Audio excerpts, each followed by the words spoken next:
How's it, Sean from Combat Simulations? Welcome to my complete guide for Flashpoint Campaigns Red Storm.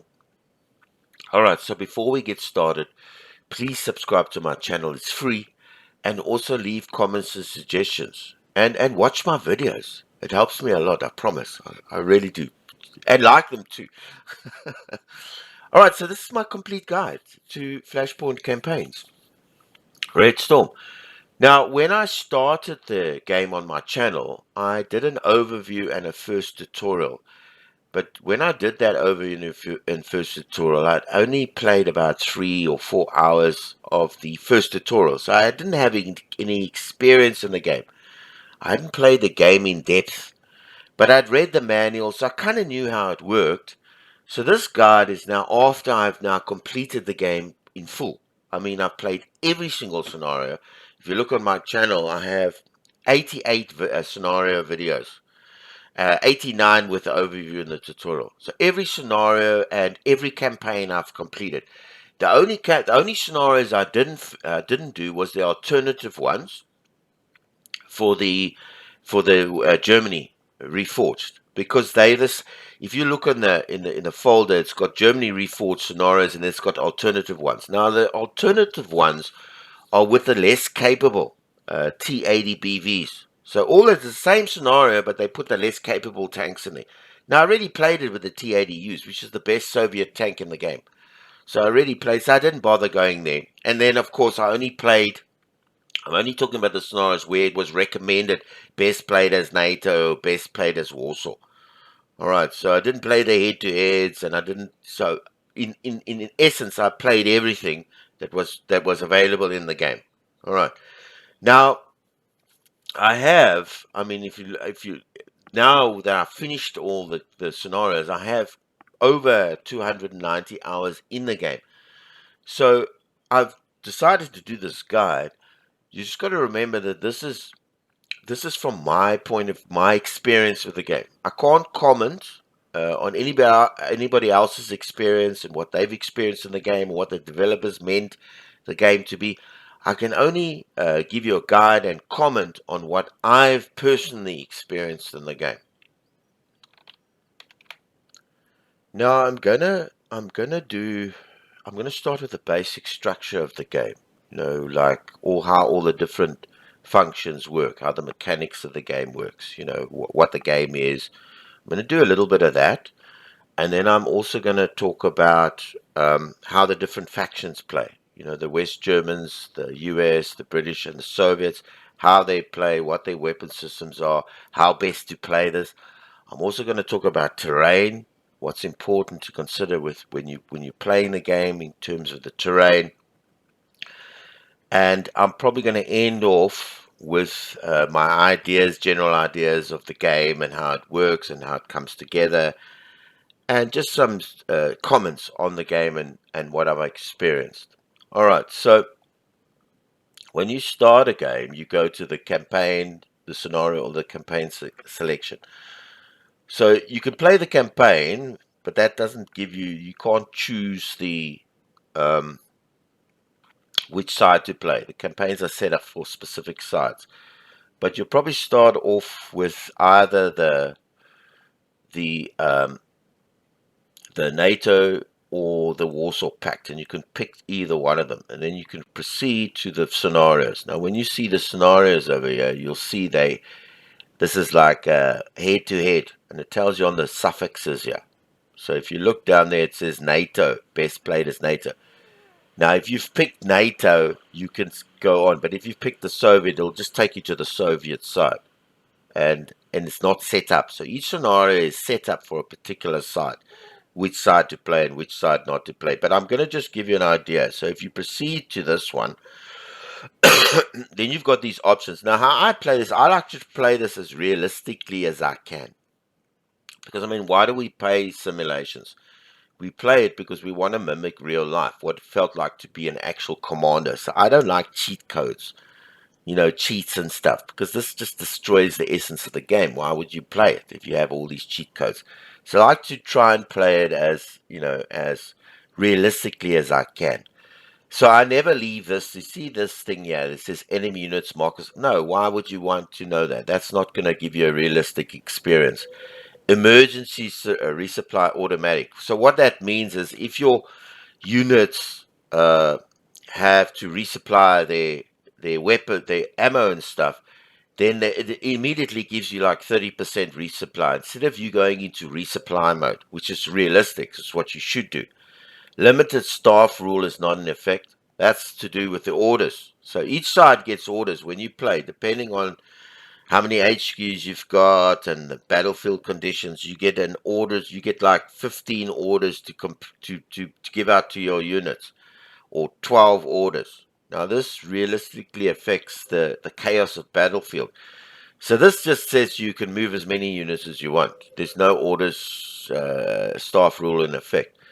So I don't tick that. Why would I want that? Now allow staff fire support. I always tick this. And let me tell you, this is not a realism. This is, I believe this is more, it makes, if you untick this, it makes the game harder. Fair enough. But I always leave it on because it's more realistic. What that means is that your artillery units will fire in direct support of the units that are in the field. So if you've got infantry in a town and they're defending a certain area in the town and they see that there's an enemy unit coming in there or they're fighting, they will call in artillery support on their own, which is more realistic. And it helps you a lot because you can also still give orders to your artillery to fire at that X. You can change, you can counterseed those orders. You can go in and say, I want you to fire somewhere else. But this just enables your units in the field to call in support on their own, which is realistic. I mean, and look at I like it like this. It comes out realistic, and you can also change the orders whenever you want it. So this is a big help. I always have this tick. Now allow line of sight checks. This is important because without this, you can't check on the various sides of the battlefield what the line of sight is there. Now, I don't think that that's a cheat at all. I always play with it on. It's critical to have that on because you don't have a realistic 3D view of the battlefield. You have a top-down view. So you've got to be able to see where your units are best used for cover. So it's much harder to play without this. But I think this is important. This adds to the playability of the game and the realism of the game. Because let's be honest, a real commander is going to have a 3D view. So you only have a top-down view. You don't have a 3D perspective of the battlefield. So you can't say where all the best places are. So this just aids you in that. And then, of course, I leave the allow browsing of spotted enemy units out. I always leave that out. All right, so when you select that, then you get this screen over here. Now, I'm not gonna go through the screen because I've reloaded. I've set up different save games for this video, so I'm just gonna pause the video and load those ones up. Okay, so here we are. This was the basic first tutorial scenario with the basic setup, and I thought I'd best start here because this is just really a really simple scenario where I can explain everything in depth properly and how everything sort of works. All right, so let's start with the cycle screen. Okay, well, let's start with the victory points. Each game, when you start, comes with this. Let me just give you an idea here. It comes with this sort of shaded in area here. This is where you've got setups. Each scenario has a place where you can set up your units. And then the scenario has a briefing where the scenario designer is something like this, where he tells you a little bit about the scenario, and then he gives you a briefing on the scenario, on how this, how it's the background and what your mission is for that game. Then let me just go through these so I can give you a better idea. Intel friendly. I never go to this screen. It's because you've got. Let me give you an idea. You've got the order of battle. This is such an important screen here on the left here. You don't need this Intel friendly, but it's nice to have a look. It tells you the readiness of all your units at a snapshot and all this type of stuff. I never look at this screen. I never use this screen. It gives you ideas of how much ammo and stuff and where that things is. I always use the order of battle. I also never look at this screen. I never go here. Never look at it. Very seldom ever that I've looked at the screen. This screen is important because not only does it tell you what you're facing, it's like an estimated intelligence on the enemy, but it tells you, and most important, when the scenario sets up, where he's sitting. Where was the last concentration of force? And this is, you can take this as fairly accurate. I can tell you now, usually this is fairly accurate. If they've got the box over there, that's really where he is. And this helps me. This is a very important early screen because it tells me how far he is where from the objectives, the objective hexes. He is. And that goes into I put a lot of consideration into my planning where in the beginnings of where I know where he is, when I know where he's situated, because I know how far he's going to be able to get to those X's, or to my X's, or to get whatever X's there are. Yeah.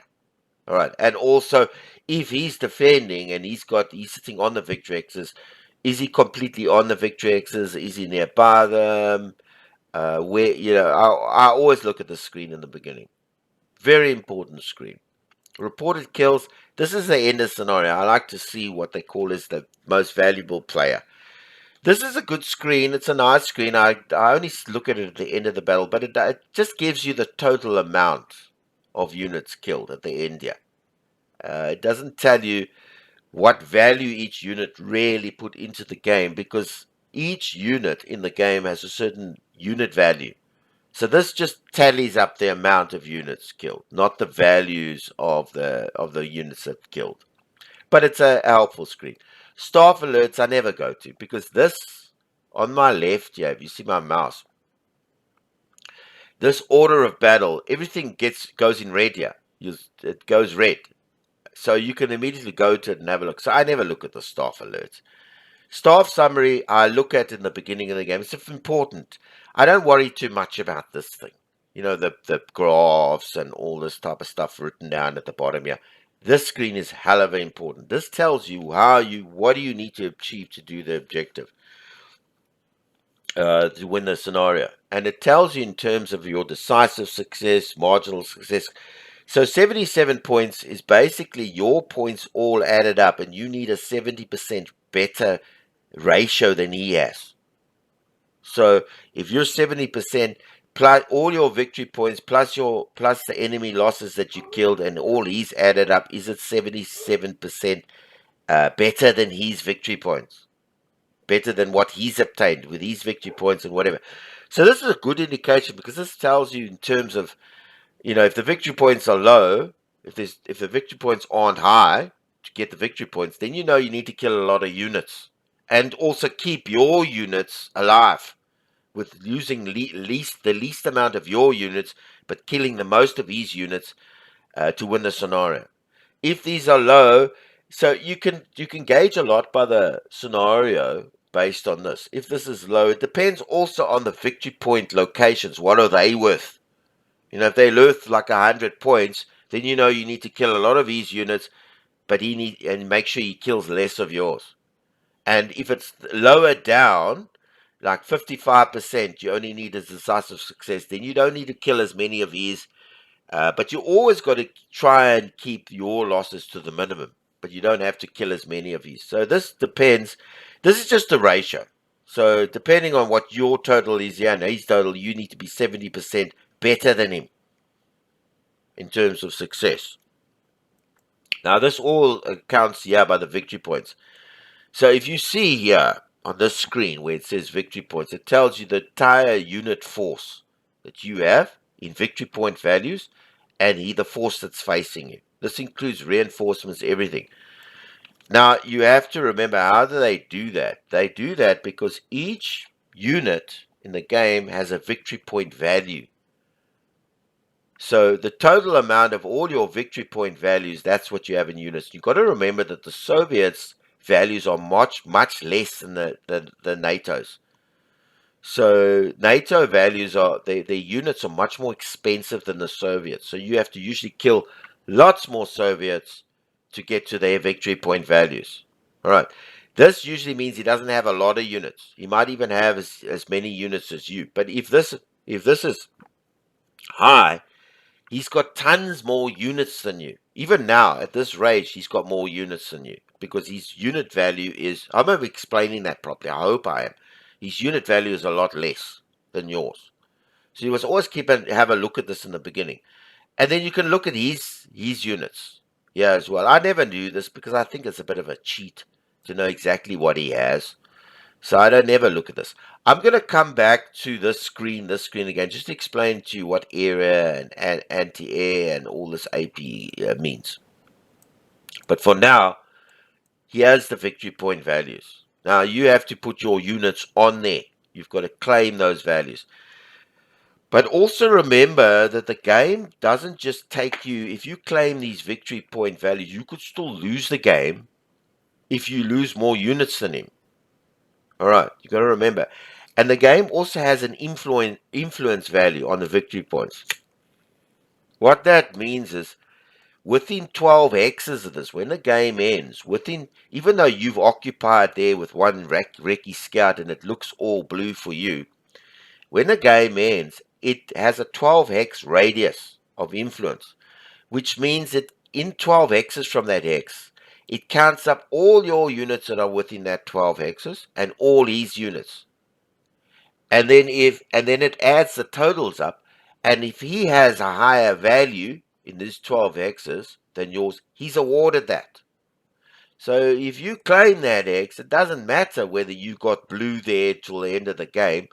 At the end of the game, they're gonna add up all his units in their influence range and all your units. And if he has higher count of units in your range, he gets the hex. So it's good to come in here and put in influence. You can claim that, but you don't necessarily have to claim it. You can put your units over here and bomb him completely out as long as they're within 12 hexes. These can all remain uncontested, and at the end of the game, you'll be awarded these victories. You don't have to occupy them. You understand? You don't have to necessarily occupy them. Just as long as you have enough units in this radius at the end of the game that is more than him, you will be awarded this hex. All right. That's been my experience in the game. Okay. So that's the victory point explanation. So this is just a nice summary. I always look at this, and I keep an eye on this to see how much, because if he, in the game, it has two types of victories. It's got a sudden death and then a timer run out victory X. Now, if you look here, this is the scenario. It's 6 hours, and this counts down. And when the 6 hours ends, the game just ends. And then it totals up all the victory points that he has and all the victory points that you have, and it calculates the influences, and then it works out what type of victory you have. Right. But if at any stage while you're playing within that time, his forces or your forces are attrited down to less than 30% of your remaining force, you could either win, you might not lose, you could either win or lose the game on that too. All right, that also depends. So you don't if I play the game now, let's just say I start and I got all these victory X's and I'm shooting him out and the game ends, and his forces that he started with was 4,500 points, and he's attrited down to say 1,000. I'm just giving an example here. Less than 30% of this force. The game comes up and tells you he's combat ineffective. He can't carry on. The game can end now. Okay. But if the game ends now, this is what the success will be for the game for you. He can still win the game. He can still win it, or you can still win it, even though you're combat ineffective and the game's being attrited down and you've got less units in him and you can't fight. You might have still won the game, all right, because you've attrited more units than he's attrited of yours. You've attrited, because that all adds up in your victory points, and you have more influence on the X's. So that's not a decider. If he loses, if the game ends with him the less than 30%, it doesn't mean you win. He's combat ineffective, fair enough, but it doesn't mean you win the game. You could still lose the game. So you've got to keep all of that in mind while you play the game. Now, I just want to give you an overview. I know I've gone through the victory points, and because sometimes I get it back to front. I don't script these videos. I don't edit them. I'm just talking generally of my experiences in the game. The game is, for those who don't understand the game or first time having a look at the game, best watch my overview tutorial and first tutorial. There I do the overview of the game. But the game is a WeGo system. So it's a WeGo with turns, I like to say. So what happens is you plan all your moves, all right, where you're going to go, and you do that via waypoints. So I'm not going to get into the mechanics of explicitly how you do this, but you plan like a waypoint, and that's where you want your units, and I'm going to say go and hold there. And he, on his side, does the same. Okay, he sits and plans. This is the planning phase. And then when you click start, his units and your units move together. It's WeGo. Okay, so they move together. Then the game stops at certain points in the game, and they call these cycles. What happens is they're called future cycles.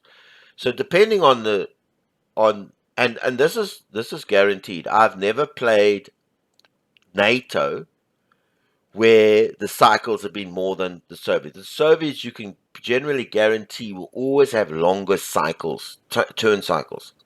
Now, what this means is the game plays out. You've got a 13-minute cycle, and the game stops in 13 minutes. It stops, and you can plan again. Your unit might be over there or over here, and you can decide, no, I want to change my order for him. He can't. He's not. He's sitting on 24. He's still going with his original orders. All right. And only in 24 minutes will he then be able to do the same as what you've done here. Sit and stop the game. As the game stops, and he can plan. So what that means is that you as NATO, and this is always guaranteed as NATO. I mean, I've played NATO. I've played all the scenarios like I told you. NATO always has. It might go up to 20 or 30, but then the Soviets are sitting at 50 minutes. I've never had the Soviets being within the loop to having earlier turn cycles than NATO. So so what this in fact means? What this means is that NATO has better initiative. What that means is they've got better reaction times. They can react to the battlefield much earlier and much quicker than the Soviets, and that it was designed this way. They thought about this. The developers have done a superb job of recreating this conflict, knowing the differences in the tactical doctrines from both sides. Now the Soviets, so with NATO you can react much easier. So it's not so critical. You can make mistakes with NATO and still recover, right? But much better, because you can see where he's going to come from, and you can then change your plans. He's still got to carry on with these moves for 24 minutes, which puts in an emphasis when you play the Pact, the Soviets. Planning in the beginning is the most important thing for the Soviets. You need to make sure that you have a plan, the best possible plan, because you can't. It's like I always say this in my scenario, it's like watching a movie. When you play the Soviets, you make your plans and you sit back and you could do nothing to change them for 30 minutes, while NATO can make all these reactionary plans. So that's the thing with the Soviets. Both plays very differently, and I'm gonna discuss the capabilities of both sides. But both is very capable on the battlefield. Both are blast to play, and you can win with either side if you follow the doctrines of how they were set up to be played. Now, so that's the thing with the NATO. But there's a further factor that comes into this, and the factor is this: it's the where's the thing now? Just let me find it. Yeah, here it is. The local electronic warfare hindrance. Now, this is a factor that plays into this very much, into these cycles and whatever. So when it's low, because there's orders delay in the game simulates orders delay. What that means is that even though if I give this guy an order to move, there's an order. It doesn't move. He doesn't move straight away. He doesn't just start going. It's not like a RTS where you say go there and the unit just goes. No, there are orders delay, and that depends on the structures that you have, how big the structure, the bigger your force on the field, the longer the delays will be, and also whether your HQs are still alive and valuable and still working on the battlefield. So there's an orders delay of like I think it's 10 minutes, 5 or 10 minutes. I never 5 or 10 minutes. I think it's 5 minutes to give a basic move to a unit to go from there to there. So you will wait for 5 minutes. If he's in a fight, it's 50% longer. That'll be 10 minutes. Now, if it's low, there's no penalty to that. If it's medium, there's a 20% penalty. If it's high, there's a 33% penalty. So what that means, there's a penalty on top of the 5%. So 33% of 5% was maybe 8 minutes. So it'll be now 8 minutes. The standard is 5 and it'll now be 8. I'm hoping explaining that properly to you. So there's no orders penalty here, but he's delayed. So even though you have this 13 minutes, which is much quicker than the Soviets, you're also hindered with this hindrance. Because that means that if you do change an order, like send your unit, you want him to go down there now, you want to change the order and go down there, it's going to be that delay included, 5 to 10 minutes and in a delay before he changes his order. If he's still, and I just want to make this clear, if he hasn't moved, or if he's holding somewhere, or he's just sitting still, if you've planned these waypoints like this during the game and he's still moving along, there's no delay to changing these. So basically, if he's gone to here, or say he's here, and the cycle ends, it's now my turn to plan.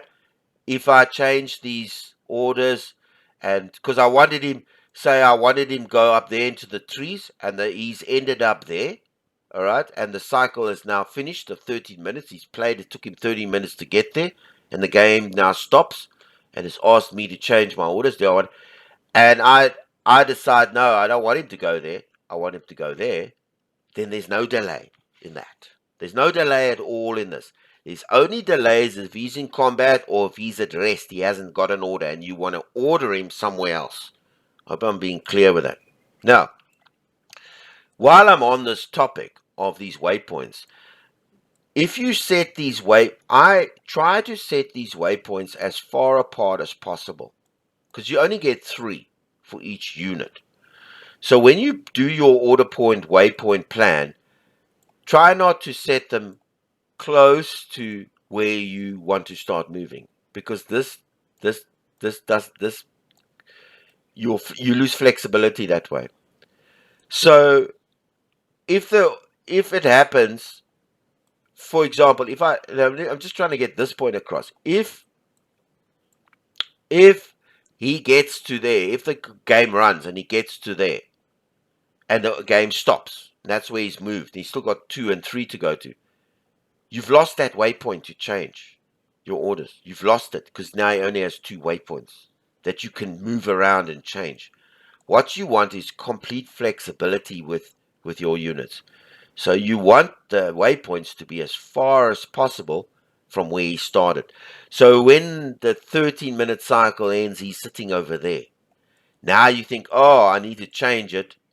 I want him to now go there, but I want him to go round there. You understand the flexibility. So I hope I'm explaining that. I don't always do it. I'm a little lazy and sloppy when it comes to this, but that is important, especially for the Soviets, because they got such large order cycles. You want to be able to have, because there's no order delays on this. You want to be able to have this ability to change. And have the, because if you let me give you an idea. If you move deliberately and you only set one waypoint, and he goes make it hold, he makes his own move. He makes his own thing. And a lot of times that's through places you don't want. And you can't. You want him to get there. You want him to get there, but you want to specify how he gets there, but you can't. You can't. And he will a lot of times go through enemy positions to get there. He'll go around here. So you've lost the flexibility. So always try and make sure that you try and set your waypoints as far away as possible from where he started. So that when he stops there, you can now specify the route you want him to take. Very important. Hope I'm explaining that. All right. Okay, so now order of battle screen. These screens are very important. I use them all the time. So the cycles is just basically telling you when you can go, and this is dynamic. This increases and decreases depending on how large the force you have on the field, and also how many HQs you've still got operational that aren't retreating or damaged, because this all affects the cycles over here. Now, on the order of battles, very important. I use this screen all the time, especially with my planning. Okay, so in the order of battle, it tells you exactly where every unit is under your command and who they fall under. And on the bottom here, you get the explanation of what it is. It's a veteran, what it contains, its posture at the moment, its readiness, its ammo, its morale, and its standoff in 9Xs. You can change this order of battle. If you, in the beginning or during the game, if you decide, well, I want this one mountain guy, this mortar guy, sorry, mountain guy, I don't want him. He's falling under this guy over here. No, there he is. He's falling under the main guy. So he falls under this guy, this mortar guy. But you want to put him under there, this first infantry. You can actually take him if you press the mouse, hold it down. Now you see this little thing. And now he falls under this guy. So he falls under this guy's command. And there's no real penalty. They say in the manual there could be orders delay for it and whatever, but I haven't really experienced any problems. This is great because you can change the order structure of your force, and you can do this during the game as well. So now he falls under this guy. So this guy will basically be his command radius, as long as of units that's in his range. This guy will be underneath him. All right. So that's the thing. You can do a lot with this. It gives you all the explanations. And if your units are low in readiness, they're low in morale, or they out of the HQ range, these little grey, this stuff becomes red. It's highlighted in red, so you can immediately see if you go down your order of battles. You can see, oh, what's the problem there? And I've done this lots of times. And it'll say, oh, and it'll tell you, yeah, where my mouse is at the bottom, what's wrong. He's 12 X's from his HQ. He's missing his ammo's low, or all this type of stuff. Okay, so that's this order of battle is your Bible. This is where you go to all the time to check what's going on and to how to structure your force. Yeah, C3. Now the player part. This is the amounts of orders, and I'm just showing you the important parts you need to remember. These are the readiness recovery per hour. Okay, 23 readiness recovery. So what that happens is when your force gets low in readiness, this is how much it's going to recover in an hour. But the most important part of this screen is the 8-hour radioactivity. Now, on this game, when you give an order, like this, there's the tank, there's the first armored command there, and he's got these 4 challenges here. Now, you want to order this guy to go there. Now, he's got to send an order to the tank guy, and the tank guy has to send an order back to him that he's that he's received the order. All right? All that's added up for all your units. When you're sending orders And the fact that the unit now is over there, that you can see him, the only reason you can see him over there is because he's reported back to this HQ over here, your big HQ, him. The tank is over there, you can see him. Now he's reported back to the big HQ that he's over there. That's a radio event. And then every time you place an order for him to move, you send out an order. The HQ sends an order to him to move. That's a radio event. Now this thing gets added all up. And that's where you get this 8 orders per hour in radio activity. Now the higher this is, the more chance that he can pick this up through his electronic warfare means. He can pick up where all your HQs are. And he can start to find out where all your forces are. He finds that through his radios. So the more you give orders out, the bigger your force, and the more you give orders out, and the more forces you have in play, the more likely he's going to pick up where all your HQs are. And then he can bomb them. So that's very important, this radioactivity, because your HQs are critical to this game. Your HQs are very important in this game. You need to protect them and keep them as far away within the command radius from your units. Alright, so that's the C3. I think I basically covered most of that stuff there in a nutshell. I just look at the hours and see if there's a problem. If I mustn't make so many orders, reduce my orders. The replacement screens. Now, the games are scripted. The scenarios are scripted. When you've played one, there's not a lot of replayability. There is some, but you kind of know once you've played the scenario where he's going to come from, and he'll always come from that area. Generally, he will, as the battle unfolds. Then it becomes, dynamic, because then he changes these orders, and the AI is not bad in this game. The AI is really not bad. I mean, the AI does its best. I mean, considering this is a complex game, it's way more complex than chess or anything else. The AI is pretty well taken care of in this game. Really does a good job. I mean, he'll come from different angles. If he finds that this is too concentrated, what he'll do is he'll send forces down there and try and get you from this side. No, the AI changes his plans all the time. He's not a dummy. He's really good. He's really not bad for an AI. I mean, considering that AI is very hard to program. Now, you've got to I just want to make sure I collect my thoughts here. Now, as I said, the game's scripted though in the beginning, so the forces don't change. Nothing changes. Your forces don't change. Your arrival times don't change. There's no variability in that. In 40 minutes, you'll get these guys coming. And if you highlight it, usually, that's artillery, that's off map. Yeah, you see them, then they'll tell you it's coming from that area, and they come in 59 minutes. And he has the same. Now, you have to watch this because sometimes they're withdrawn, like there. And I've had this many times in a scenario where I see the guy arriving, and I'm thinking, hey, there we go, and off we go, and I'm trying to, and there's bad weather, and I'm not be able to use him, and then suddenly, boom, he's gone. The screen comes up, says he's been withdrawn. So they are also withdrawn in the game. So you got to watch your reinforcements when they come and when they're withdrawn. Some of them are withdrawn. They're only there for a few minutes, or 20 or 30 minutes, or something like that. FS, this is also a screen I use a lot, because this just highlights all artillery, your mortars, your off-map artillery that's on the field.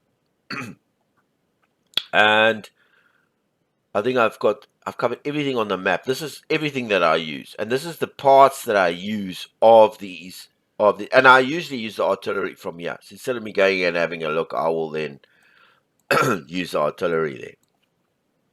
All right, so let's look at the units.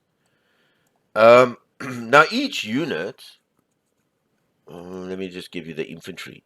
Each unit has a amount of units in it. So it's like a little contained box, a little box that's got all the units inside. And each one of them, you can't tell them to shoot at units. They use their own capabilities. You can only tell them where to go and what stances to go. And like all you can do to each unit is you can tell them to move deliberate, move hasty, or go on screen, or hold, or resupply, or assault.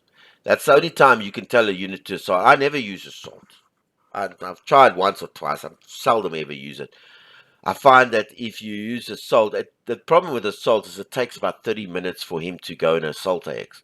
So I usually put units next to an enemy unit, and they fight it out. I never assault ever. I've never really used it. Now each little item unit has its own capabilities within it. So you've got like mechanized infantry that it tells you what they're worth, it tells you the speed, that it's on foot. It tells you how many men are in that unit. There's 8 men, and it tells you all the capabilities that they carry, like the law, the hand grenades, and the ranges they can fire at, and how much ammo they have, and the area fire. And it does this with each one of them. It takes the track. So you've got this, and let me explain to you how this sort of screen, what to look at in the screen. Top speed you want to look at because some units travel faster than others, especially HQ units. They travel much faster than your regular units. And what happens is when you plan, say, to move to there, and you plan for the HQ who's on the same hex next to you to move to there, your HQ unit usually gets there before your main units get there. So what you must do with your HQ units, and if you right click on any one of these waypoints, you can set the delay that he will start moving. He will get there. And there's the estimated time to get to the final hex. But if you add in minutes, it'll add 5 minutes to there. So he will wait for 5 minutes, then start moving to there. It'll be 5 minutes longer to get there. Whereas this guy, you don't leave a delay because you know your HQ moves a little bit faster than your tank. Now, that's why I said speed's important. Front and flank protection is also important because some of the tanks, the British have an inferior tank called a chieftain. Now, sometimes you get tanks, you think, it's all tanks, but you've got to look at the tanks because their protection's like 12, whereas your challenge is like 37, and the flank protection. So that's important. And I always look at the heat, the main gun, and what sensors they carry, because thermal imaging means that they can see through smoke. But most of your Soviet units, there is one or two, some of the Heinz, and there's one or two units, very rare in the Soviet sides, that can see through thermal imaging. Most of the Soviets can't. So if you put smoke in front of your unit, if you blow smoke there, you can shoot at him and he can't shoot back. That's the theory behind that. And it works for most of the time. I still haven't figured that thing out because the manual's not clear. The manual, just the way rightly so, they've kept a lot of the mechanics of the game under the hood and not told you. They didn't go through all the detailed formulas and which I think is rightly so. Because it's not like a board game, where they tell everybody what the things do. This is not a board game. You have to if you use common sense in this game, tanks in good cover, long ranges of sight, infantry always in town or in the bushes because they're best protected. Don't leave infantry in the open. You just use common sense. You'll do well in this game. You don't need to know how much protection they have and how covered they are and what are the mechanics for that. And they've rightly left a lot of the mechanics out of the game with the idea that you should play the game as a proper commander would play it. Not working out all the little details of how quick it shoots and all that. That's board game people do that. That's not real. It's not realistic.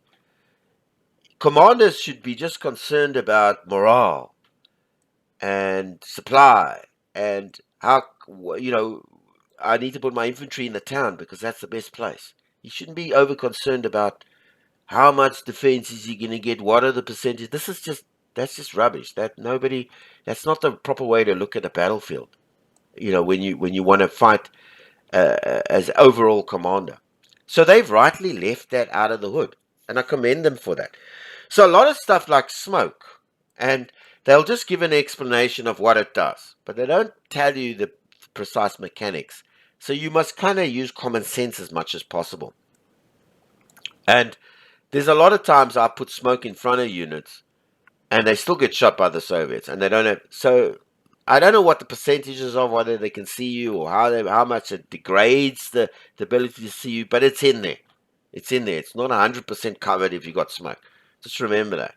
And rightly so. They've left it like that. They've obviously done that on purpose, and I commend them for that because they want you to concentrate on the tactics, the common sense tactics. They don't want you to sit now and work out all the percentages and whatever, because that's not being a commander. You understand? That's not really what the commander's role is. They want you to be able to figure out the tactics, common sense, what would work, what machines, infantry in towns. Do they have ATGMs? Yeah, that's great. They can. You understand? That's all you really need to know. But they've included this so that you can see how it works. Now, each one of these guys is important. AP is anti-armor penetration. That's the penetration value of your tank's gun. The heat is also the penetration of its heat, its heat projectile as well. And you don't know which one it's firing. You can sort of see. I noticed that when it fires, the rate of fire of the AP. You can hear it. It's got and it fires a little bit. I don't know if it fires a little bit. The rate of fire is a little bit less or more, but you can see the different rates, the different items when they fire. It's like I can't explain the sounds, but as you play this, you'll see you'll be able to understand what he's firing. The heat is like a pip. It goes like that, and when he fires the AP, it makes like a solid gunshot. And the rate of fire is not high with the tanks. All right, it's not high. Okay. Now that's the heat. Now the area is important because this enables you to determine what the soft value of the gun's worth. 6 area is not a lot. What that means is that's the density of fire in that hex. If you look at a mortar, he's got a 3 area. That's his density of fire in that hex. So that means you'll see some of the artillery in the game has got like 11, 8, 9, 10, 11, some up to 20, some on 31. The MRLs have got 31. So that's the amount of density that he puts in the hex, the amount of fire. That's how strong that thing is. Higher density, higher area fire is much better than lower area fire. If you've got really high area fire, you can wipe out items in that area. Infantry especially. It's mainly for infantry. So you can get a kind of a gauge on the area fire, how much damage you're going to give. Like a 3 area fire is not going to give a lot of damage. Tanks don't do a lot of damage to infantry unless they got vehicles and they destroy the vehicles. But if the tanks are if the infantry's out of the tanks, then it's not doing a lot of damage. And it's an area fire. So the tank has got a higher area fire. And then each one of these weapons it carries contributes to it. And it tells you the range too. 6,000 meters. The game is 500. Each hex is 500 meters. So 6,000 meters, that's 12 hexes. So you can times it by 2. So he's got a range of 12 hexes. Let's see if I can put it on you. Well, it just tells you like that, but it's not giving you. It's just giving you this thing there. But what that means is he can shoot 12 hexes. That's his range of his weapon. The longer the range, the less accurate it is. So the sweet spot is about 6 to 8 hexes. And then you'll see he starts to shoot a lot more and hit a lot more units. If he's at his maximum range, his rate of fire is very low and he doesn't hit much. Okay. But that's the theoretical rate of fire, the range. and you've got them for all the Bradleys, which got a tow, so that's 4,000 meters. So that's basically 8 hexes that he's got the maximum range. Then his anti-aircraft fire, and his area fire, and then his and armor piercing shot. And then the capabilities of each one of these are also highlighted. You see, he's not amphibious. Most of the Soviet Union, especially their BDRs or the BMPs, they all can go across the river without making a bridge. Most of your NATO units are not amphibious. There is a couple of them that are. The Bradleys aren't, which means you must build a bridge to go across a river, or you must cross at a river X. Now, I'm going to move on to the general concepts of the game, how I play it, how I play to win the game, that you can apply to all the factions. Just general concepts of modern combat and how the system actually works, how to set it up and play it. So when I start planning for a scenario, I'm always looking for cover. I'll say this again, cover is the most important thing in this game. Where are the places I can place my units that give them the best cover? Okay, that's the first thing I'm looking for, and lines of sight into victory axes. So whether it's a defensive and an offensive scenario is a little bit different. I play it out differently. But the first thing I look at is the map, where all the choke points are, and where's the best available cover, and how quickly can I get there. And depending on that, I will place my units on hasty or deliberate. So let me start. If I find that it's like a meeting engagement, the hexes are unclaimed and they're in the middle. Let me just go here. Intel enemy, and they're in the middle. They're like this. They're in the middle. I'm over here and he's over there. Then I know I can reach for these hexes, because I want to get my units in there and get as much concentration in there before he gets in there, and let him assault me, not me assault him. Because the hardest thing in the game is to assault. This is the most difficult setup to plan. The easiest setup to plan is a defensive scenario. So I'm looking to get my units there as quickly as possible. See where my mouse is? As fast as possible. And to put them in all the choke points and the most defensive places there. If he's far away. If he's right on top here, then I can't get there quick enough. He's going to get there faster than me. Then I've got to go on deliberate. And it becomes more of an assault than a defensive scenario. So I always look at it from that point of view. So I'm thinking he's over there. Now, if I put my units on hasty, now hasty doesn't affect the readiness of units. Combat does. Hasty affects the fact that if you're moving hasty and he happens to get you hasty while you're moving or bomb you there, you're just going to cause more casualties. But otherwise, his readiness, if he's not affected, I've noticed in this game that his readiness is not affected much by moving on hasty. So it doesn't make him less like tired or anything. So what I want to do is I want to get my units in there as quickly as possible, as fast as possible, and let him assault me and make sure I cover all the routes. So this is a great. So when I look at a scenario, I'm looking for where are the lines of fire for my tanks. Because you don't want to, let me tell you this, you don't want your tanks fighting close to the enemy. You want to take advantage of their long ranges of fire, their guns that can shoot from long ranges.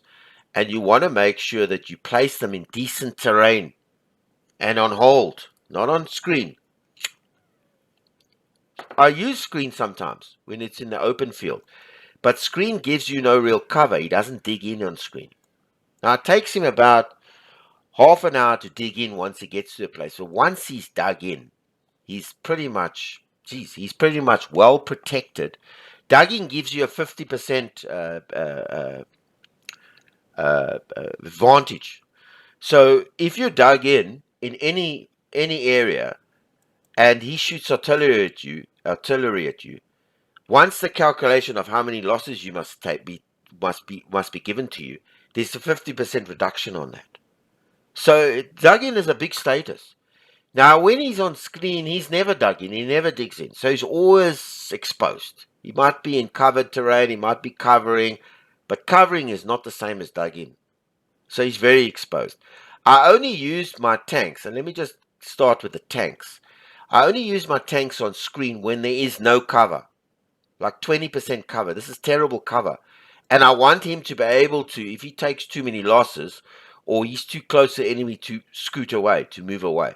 But I really seldom. I'm looking for places where the tanks can dig in, because I know they're going to be hard to root out. And I don't want my tanks on right with my infantry right next to where he's going to come. I want my tanks to be able to see into the area, so when he comes in, my tanks can start attriting him from long range. And I use the line of sight tool for this. So if I press that, it tells me what he can see.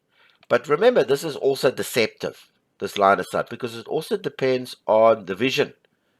So this is what he can see in 2.5 kilometers, right? If it's 5 kilometers, he'll be able to see further in. So this just gives you the vision from there with what the visual is. So depending on the weather is important in this game. Depending on the weather, it'll determine what you can see. But from here, I kind of know he'll be able to see in there. I kind of know that. He's going to be able to see in here. It's just because he can't see far with the vision. Now, when you're looking at this line of sight, it gives you an idea of where each hex, what can be seen in each hex. Green, these high values are what you're looking for. Low values, when they get to red and 29, is not what you're looking for. You want a lot of this green, or I'd say from 60% up, and you're in the money. Because when it's low, even though you can see there, you'll find he'll miss a lot, and he won't shoot a lot at that. But at green, he's a tank or infantry or Bradleys, whatever. They're going to be shooting. They're going to be knocking out 2, 3, 4 vehicles at a time. So you're looking for green, and at least 60% cover vision, 60%, 69%, even 51 is okay. But anything lower than that, these 30s and 14s and that, you can see in there, but he's not going to shoot. He's not going to see the enemy. He's not going to be able to shoot at him. All right. So what you want is your tanks in good cover, if possible. Now, this is giving you a 40% cover. It's okay. It's okay. I'll put my tanks there on hold, on the ridge, covering this road over here. And there's a fortified X. These little blue things like this, circles like that, means that it's extra cover. So extra bit of cover when he gets shot. So that's a good X to put them in. And I'll put them, and I don't stack my units. I try not to stack them when I put them. You'll never see me having like five of these units, like this unit and that unit stacked in one X. Because area fire. When you stack hex, the more likely is to hit all your units. Stacking is bad in the game. So I try to avoid stacking as much as possible. You'll only find me find one unit there, and this applies to all the factions, even the Soviets. Not stacking. If I've got infantry there, I'll put one unit in there, one behind that, because they can all shoot in. So remember, if you've got a unit here, and you got one, and he can shoot, and he gets assaulted, whatever, this back unit can support him. Because he can see into these X's, and he can also, okay, it's not great vision, but he can also shoot in these X's. And he can shoot in those X's, and he can cover a little bit out of those X's. You understand? This is a much better way to lower your casualty rate.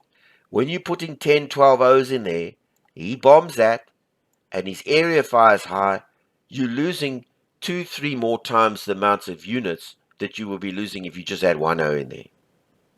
I hope I'm getting that clear. So stacking is bad in the game. Especially for NATO, because you've got so few units. All right. And you can only stack, I think it's over 30. No, it's over 30. I'm not quite sure of the stat of that, but there's a stacking limit of over 30 units in a X, and you can't stack anymore. But if he bombs that X, even if he's shooting into that X, he's going to kill lots and lots of units if you stacked, because he's high density. His bullets are going to hit something. All right, so try not to stack. I try not to stack. I try to put my tanks, whether they're Soviets or NATO, I'll put them on ridges with long ranges of fire into the hexes I want to protect. Now, I know that roads are important because if you're traveling through these, if you hire you put your mouse pointer over there, it says move is 20%. That means there's an 80% hindrance to your moves. You can only move 20%. But if you look at the road, the move is 70%. There's only a 30% hindrance. Right. So you've got a move of 20% there, and you've got a 70% move there. So this is factored into your speed of movement. So the game is played. Roads are key in this game. The game is played by the roads. You can know by the roads where his approaches are going to be and where your approaches are going to be.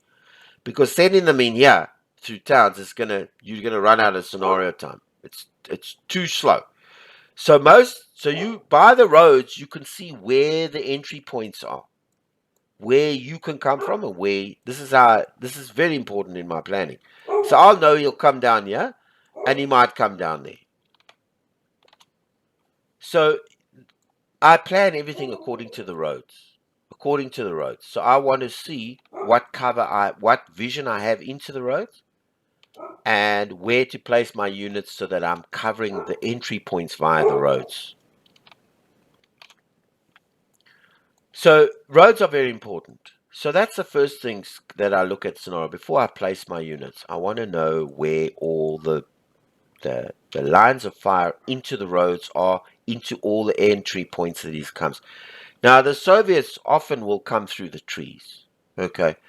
So, but as long as you've got lines of sights covering into the hexes. Say if I want to advance all my guys on hasty, and they'll be in hasty in this scenario. This is how I'll approach the scenario. I'll get all my tanks on hasty. I'll put a tank in there. I'll put a tank in there, and I'll put a tank in there because I know it's covering these areas. And I might have even put a tank in here because I want to cover this area here. So those are valuable places for the tanks. They haven't got the greatest cover 40%. Okay, fair enough. But once they dig in, that's great. I'm looking for better cover, but this is the best I got for the scenario. I would prefer something like this. 90 cover. You understand? And look at that vision. But the victory point's over here. So I've got to cover that. So I'll put my tanks high up there. I won't put them here on screen. It's okay. You could put them there on screen and then have smoke in front of them. But the problem is when he starts bombing them here on screen, they're open. They're open to be shot. So I want them on because I'm going to use their long ranges. I don't want them. Infantry, very important. Wherever you move infantry, make sure you're keeping your infantry in areas of cover at all times, all through hexes that come. So this is like a gully. This has got a height of 1. This has got a height of 2. You see elevation there, 2. And you see it there as 1. And if you look at the mouse, that's an elevation of 3. So, if you're going to move your infantry, you want to move them in the lower elevations so that he can't get lines of sight. But, when you move your infantry, and when you place them, you want them in towns. You want them in towns, and you never, ever, ever, ever want your infantry in open terrain. Never. Never. If you see it in my scenarios, I never do that. My infantry is never in open terrain. Ever. Ever. There might be a situation once or twice, maybe, that I'll have it in 30 or 40 cover on hold, but seldom. Seldom. They're always in towns. They get to towns and they hold on towns. And they're in things like 90 trees and whatever. That's where you want your infantry at all times. And your tanks. Because cover is the most important part of this game. You want to move as fast as you can to get to the areas where you need to get to with the most amount of cover as possible, being screened with being on one, coming down this road and then going in there, not coming over the ridges and that where he can spot you, and then going in there, and then there's where you make your stand. I haven't been clear with that. Artillery, as further back as possible. Most of the artillery has decent range, like these big. Let me have a look here. Where's the FS? Well, we don't have any ones. It's coming. It will come in late in the scenario. But the mortars, if you press Control F, you'll see it's shaded there. This tells you how far it can fire. This is the range of the mortar. So what you want to do is move your mortar about here. Then you can cover this whole area and keep him on call so that each one of your units here can call him when they need him. All right, so let's just talk a little bit about HQs and why they're so important. Now, your HQs are one of the most important pieces in the game because your HQs are the ones that all these units report to. If they need to be resupplied for their morale capabilities to help them recover from routing and all this, your HQs are the most important. And they have if you look down here, I press the D, they have a range of influence. Now, what you need to have is that all the units, if you look at the order of battle, all these units that I'm highlighting now must fall within his radius. So he's got quite a large radius. You can have the tank over there and he'll be covered by the HQ. Now, this HQ must be within this guy's range, your top guy. So as long as your top guy, your HQ over there, he can be sitting there. As long as he's within your top, the guy above him's range, he's sorted. Okay. Very important because this affects their morale, their recovery from bad morale, and very important, their resupply. Because each unit runs out of ammo. Let me just go there. Each unit has got a certain amount of ammo. And when they shoot, it's like at 90%. When they shoot, they lose ammo. And when they get down to below 30% or 14%, anything below 30%, they have low ammo and they stop shooting. They stop shooting frequently, and they basically become combat ineffective. Now, you can put them on resupply, but they will go automatically on to resupply. Now, most of them sort of stay in their X's. They don't move there, and they just go on resupply. But if the enemy's very close, they will move out of that hexes and go and move somewhere safe and go on resupply. It takes them around 30 minutes, 20 to 30 minutes to resupply. And once they resupplied, then you can give them an order again. That's how a lot of people don't understand that part. I've had some people say to me, like, I'm running out of ammo, I must check my ammo. You can't do anything about the ammo. The ammo is supplied by your HQ. If your HQ is out, and it depends on how healthy he is. If he's out or destroyed or whatever, then these guys get assigned to an arbitrary HQ here. So if this guy gets lost and he's destroyed completely, the game doesn't just put you under the biggest HQ. It sometimes puts you under this O's HQ. But he might be on this side of the field here. So suddenly these guys are now under this HQ, but his radius is only that large and he's over here. So suddenly these guys are out of range of their HQ. Now, if he's not in that range, the manual doesn't tell you, but I can tell you the resupply effort of this thing is like an hour. Now remember, when he's in resupply, the unit is basically combat ineffective. He can't do anything. He'll shoot out here and there, but he basically gets bombed, and he basically becomes he'll still use the odd shot. He'll have the odd shot, but his basic combat effectiveness is reduced to nothing almost. So I'm watching that at all times but got to understand that there's nothing you can do. As long as your HQ, he's within the range of your HQ, and your HQ is healthy, you have to sit and wait that out. You have to wait it out. You can't influence the game better so that it's quicker.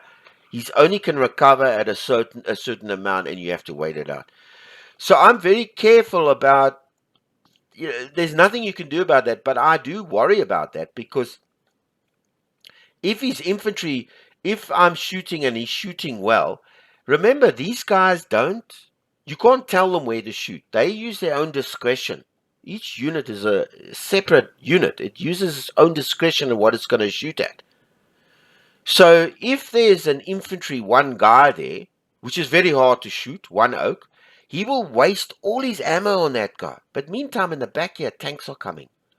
So he will waste all his ammo on this guy, and he's now gone into resupply because he's got no ammo. And here's the items I actually want him to kill. It's the tanks. And here come the tanks. Now he's not performing the function I want him to do. So you got to keep that in mind. Okay? You'll see me in videos and scenarios where I'm like, hey, bro, 1-0 yeah.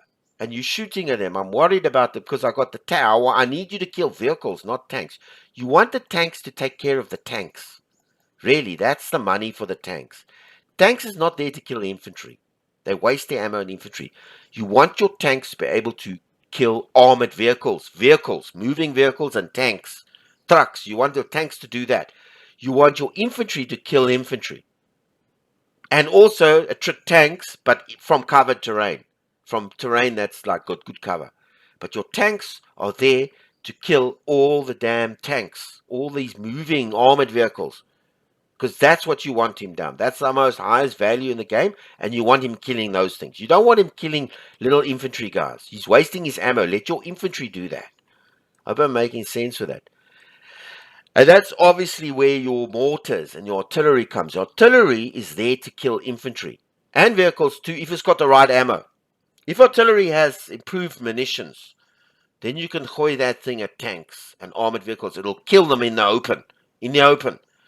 But in dug-in terrain like this, your artillery, even if it's on neutralized 3 times, now each one of these has got a section here. Where are they now? Let me just get to the mortars because only one we have here. No.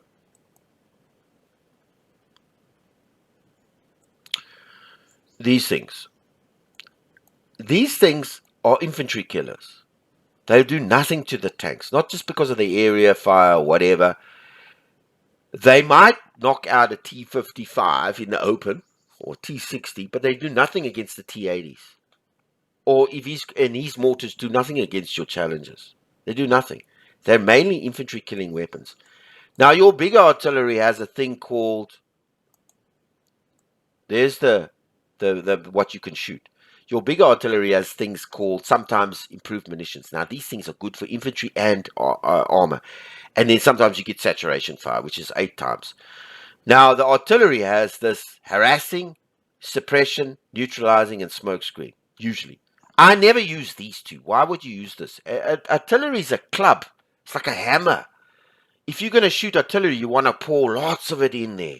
Lots. You don't want to shoot one little artillery bomb in there and one little artillery. This is not using your artillery smart. With artillery, you want to lay it on thick. It's like a hammer. It's like a club. So I never use this harassing. I didn't even know why it's in the game. Sure, the neutralizing uses more ammo up, but it gives a better effect. And it's not that bad. After a couple of shots, you'll only run out. So I always use neutralizer. I don't go near this saturation, suppression, and whatever. And some of the MRLs have saturation fire, which is like, I think it's 8 times. Now that thing just wipes out a hex. So this neutralization of 3, that's the amount he's going to shoot in that hex. And that's what you want for your artillery. But even on neutralizing fire with mortars, they do nothing against the tanks. They're there for infantry. And they do pretty well against infantry. Even in dugout terrain, they do pretty well. But they're not there for the tanks. What you want for your tanks is your bigger artillery, and you want ICMs for your tanks. The bigger artillery can destroy tanks in the open. But in covered terrain, it's not as good killing the tanks. The artillery is there to trit the infantry down, and they're lighter vehicles. And your tanks are there in dugout terrain to remove all these armored vehicles coming down these roads. All of them. That's my experience. That's how I've played it. Now, each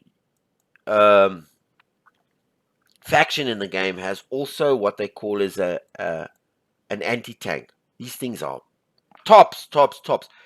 They're low value in points, but very vulnerable. Tops. If you get one of these, you also need to put this in good terrain and dugout, covering lines of sight, long lines of sight.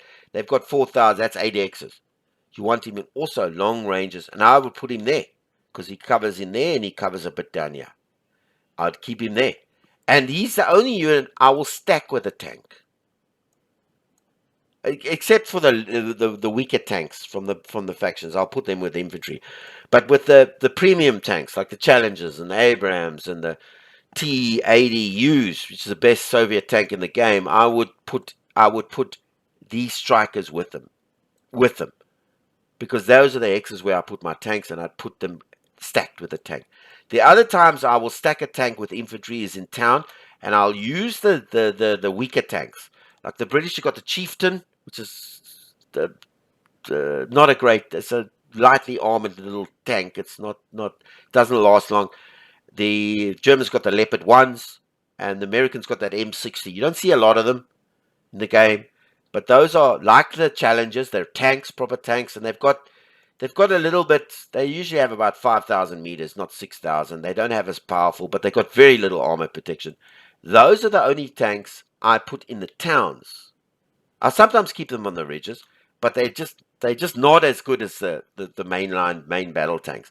But I'll put them in the towns, stacked with one infantry guy and one tank, just to help the infantry, give him a bit of armor support, and it works well. So I'll use those lightly inferior tanks, and I'll stack them with him. That's the only time I stack. And sometimes I will stack when I'm leading in. When I know he's down here and he hasn't got much side of me, I'll put when I'm moving into the town, I'll put maybe all 4 of those in there, and I'll stack them on the move down there. I'll do that quite a few times on Hasty, because I know he hasn't seen me, he hasn't got any of his scouts. Remember, when you start to see his recce's and his helicopters, you know for a fact he's scouting you out. And he starts to see where all these bits, and you can bet your ass after that, about 2-3 minutes after that, you're going to start having some artillery getting shot here. So, but if you're on Hasty, you're moving so quick. So he can't follow you with the artillery. So if you move from there to there and you're on Hasty, by the time he's aimed the artillery, it's there. And you're already here. So if you're moving, it's hard to plot for him. But generally, only time I'll stack in this type of scenario, if he's already got these X's or he's too close, I'll start to move in deliberate. And there I try not to stack. There you won't see me stacking. This is one way to help you so you avoid stacking. Sometimes I time it. I'll time the HQ. So I move him deliberate, because I know he moves faster than everybody else, and I'll put him on screen, always on screen. I will adjust his waypoint to, say, 5 minutes. Like that. And then I'll move them normally, like this. Okay. And I won't adjust their waypoint. I'll put them on hold. And I'll put them in a row behind one of each other. You'll see me often do this. I'll put them in rows. Where's this other tank? Let me just take him out of here. Let's just put him. I'll try and arrange it in a row like that. And they're all going down the same route, but in a row behind each other. So they don't stack. So much. Because stacking is death in this game. If you're caught in the open, even in town or whatever, and you're moving Hasty and he catches you with artillery in open, you're going to lose that whole hex. You're going to lose tons of units. Even if you're moving deliberately, if you're stacked up like this, and he catches you with artillery fire and infantry and all this stacked up, this is the hexes. These are, in fact, the hexes you're looking for in him. So when I'm looking at where I'm trying to bomb concentrations of units. I'm trying to bomb the biggest stacks he's got, because I know that if I'm going to hit that stack, I'm going to hit lots of these units here. I'm going to destroy a lot. I'm making sense here. I'm trying my best that I can on my experiences. All right, so now I think I've covered most of the basic sort of tactics involved here. One more thing, a plan. Now this is cliche. I mean, you see this all the time. If you don't have a plan, you're not going to make it. This is so critical. This is most important. When I approach any new scenario, I first work out a plan of what I want to do, where I want to come. Not far into the future of what I want to achieve, but just the opening sequences of where I want to be placed when the game sort of is in the beginning parts, and where I want to be situated as for him. a plan. What do you want to do? And more important with the Soviets, because you don't have the luxury of these short order cycles. So with the Soviets, like a movie, you make your plan, and if you got here and you hit the hindrance X and you're piling up in the stack, and it's 10 minutes into your plan, you just got to sit and watch them die. You can do nothing about it. So with the Soviets, critical planning is so important initially with the Soviets, because you can't adjust them that easier. So you want to know a plan. You sit down, I sit down and work out. I've said this before. Some of the times the scenario setups for me takes longer than actually playing the scenario. I've spent especially in the earliest scenarios, I mean, I must have spent like 3 or 4 hours just in this screen planning of where I want to put my units and working out the times, and then planning all the waypoints and putting times in. Planning is important, because even a bad plan will succeed against somebody that has no plan.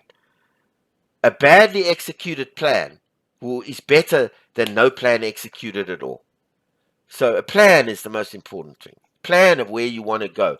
Plan when they arrive there. And it tells you, yeah, it's very clear, yeah. I mean, it tells you that he will arrive there at 15:45. Now, you know that it's 5 o'clock. He'll arrive there at 5:45. Sorry, 5:45, and it's 5. So he's going to take 45 minutes to get there, given the fact he runs through no opposition. Because the minute he comes into opposition, he starts to fight. His orders are delayed. He starts to move 50% slower. If you're in combat and you give an order to somebody to move out of that, it takes 50% longer. It's a 50% delay on that. So any kind of combat slows him down. But if there's no combat, he's going to get there at 5:43. He's going to get to his first waypoint at this time, 5:22. So you know at about 5:22, he's going to be about here. If everything goes well. And then you can, if you click on this, you can change the delays. You can delay him to get there longer, and it'll show you at the end he'll be longer. So you can see where each unit is going to be at each certain time. So this planning can take for a long time, especially if there's like 100 units on the field. If you've got like a big force here. All right. And then you've got different areas to deploy. You understand what I mean? Now, that's the most important thing. And everything else I discussed in terms of cover and where to place your units and where you want to do. And so in this type of scenario, I would first try and put my units here, and I'd get them all hasty. If and this applies to Soviets and the NATO. If he has these hexes and I'm assaulting, there's a little bit of a difference. And this is where I'm going to in this next section here, and I hope I'm not taking too long. I'm going to go through the capabilities of each of all the units, each faction, and how to play them, how I play them. But as a scenario stands here, I want to get into all that. If it was the Soviets, I want to do the same thing, exactly the same thing. This is more like a meeting engagement. In a defensive engagement, I'm basically on these X's. I have these X's. So I'm wanting to make sure that I'm doing the same thing, except I'm not moving there. I'm already in this area and I can plan, and I want to see where my long ranges of fire are. And I want them on hold, if possible. And you got to remember that if the scenario begins, this is a little tip. If the scenario begins with this guy on hold, if I loaded up the scenario to play it and he was on hold like this, he's already dug in. The scenario has put him in, dug in. He's already dug in. So you save that 30 minutes. So be careful when you set up your scenario. Make sure that if you want to look at your units, see which one's on hold, because they're already dug in. You don't have to wait 30 minutes. So make sure that you take those guys, and if you're going to put them in hexes where you want units to be on hold, put those guys there first, because they're already on hold. The scenario has helped you there. It's given you that 30 minutes that you would have to normally wait. If he's on screen and you put him on hold, like this here, he was on screen, I'd have to wait now half an hour when the scenario starts for him. That's just a little tip to remember. Rivers. Rivers are important. Now that I think about it. Rivers. Bridges and rivers. It takes him about 30 minutes to go across there if there's no bridge. It takes him about 30 minutes to build a new bridge. So you want to, rivers and roads are very important in this game. Rivers hinder him, because they just hinder his time to get across. And you want to delay him as much as possible. You want him stuck on a X trying to build a bridge or trying to go across. Unless they're amphibious. Now, amphibious units, I'm not sure what the speed is. It's a little bit of a delay. It's like a 10-minute delay to go across the river. But any river is a delay. So this is where bridges come into it. Bridge is very important. Sometimes in scenarios, especially defensive scenarios, I will get the guys to blow up the bridges. And it takes 30 minutes to blow up the bridge. But if you're beginning the scenario, it's instantaneous. So you got to look, what I usually do is I look at the scenario, where the rivers are, where the bridges are, which bridges I want to blow, where I want to blow them, to make sure that if, for example, in this scenario, I could blow this bridge and that bridge. And this would deny him access to these victory points. It will slow him down because he's coming for those victory points. But these victory points, if there was no river here, or there was a river here, and the victory points were over here, I wouldn't necessarily blow the bridges because the victory points are on this side. But if there's victory points on this side and there's bridges, yeah, I might consider blowing these bridges because it'll take him 30 minutes to get across there. And when he's building a bridge or crossing a bridge, he's most vulnerable.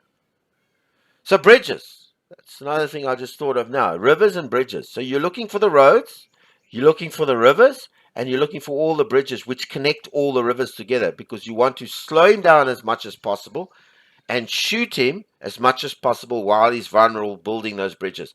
And especially if you've got victory X's over here, you want to slow him getting there, and you want to trick him while he's getting there. All right. So those are the most important critical. The terrain, lines of fire. With this, green is best. Lines of fire into the hexes you want to shoot in. Choke points, roads that he's going to follow, that he's going to come through. You want to cover the roads. You want to make sure your infantry is always in favorable terrain for infantry, never in the open. Never in the open. Always in towns and wooded areas. Now, each town sometimes has different values, like that's 80% cover, that's 80%, some of them are 70, that's 90% cover. Look at the mouse point where it says cover and elevation. And then with NATO, you want to cover most of your units with smoke. Now, that's the basic defensive. A scenario where I would be racing to these X's and he can't get there. If he's too close, I'll go deliberate. If he's not, I'll get there hasty and set up my defense.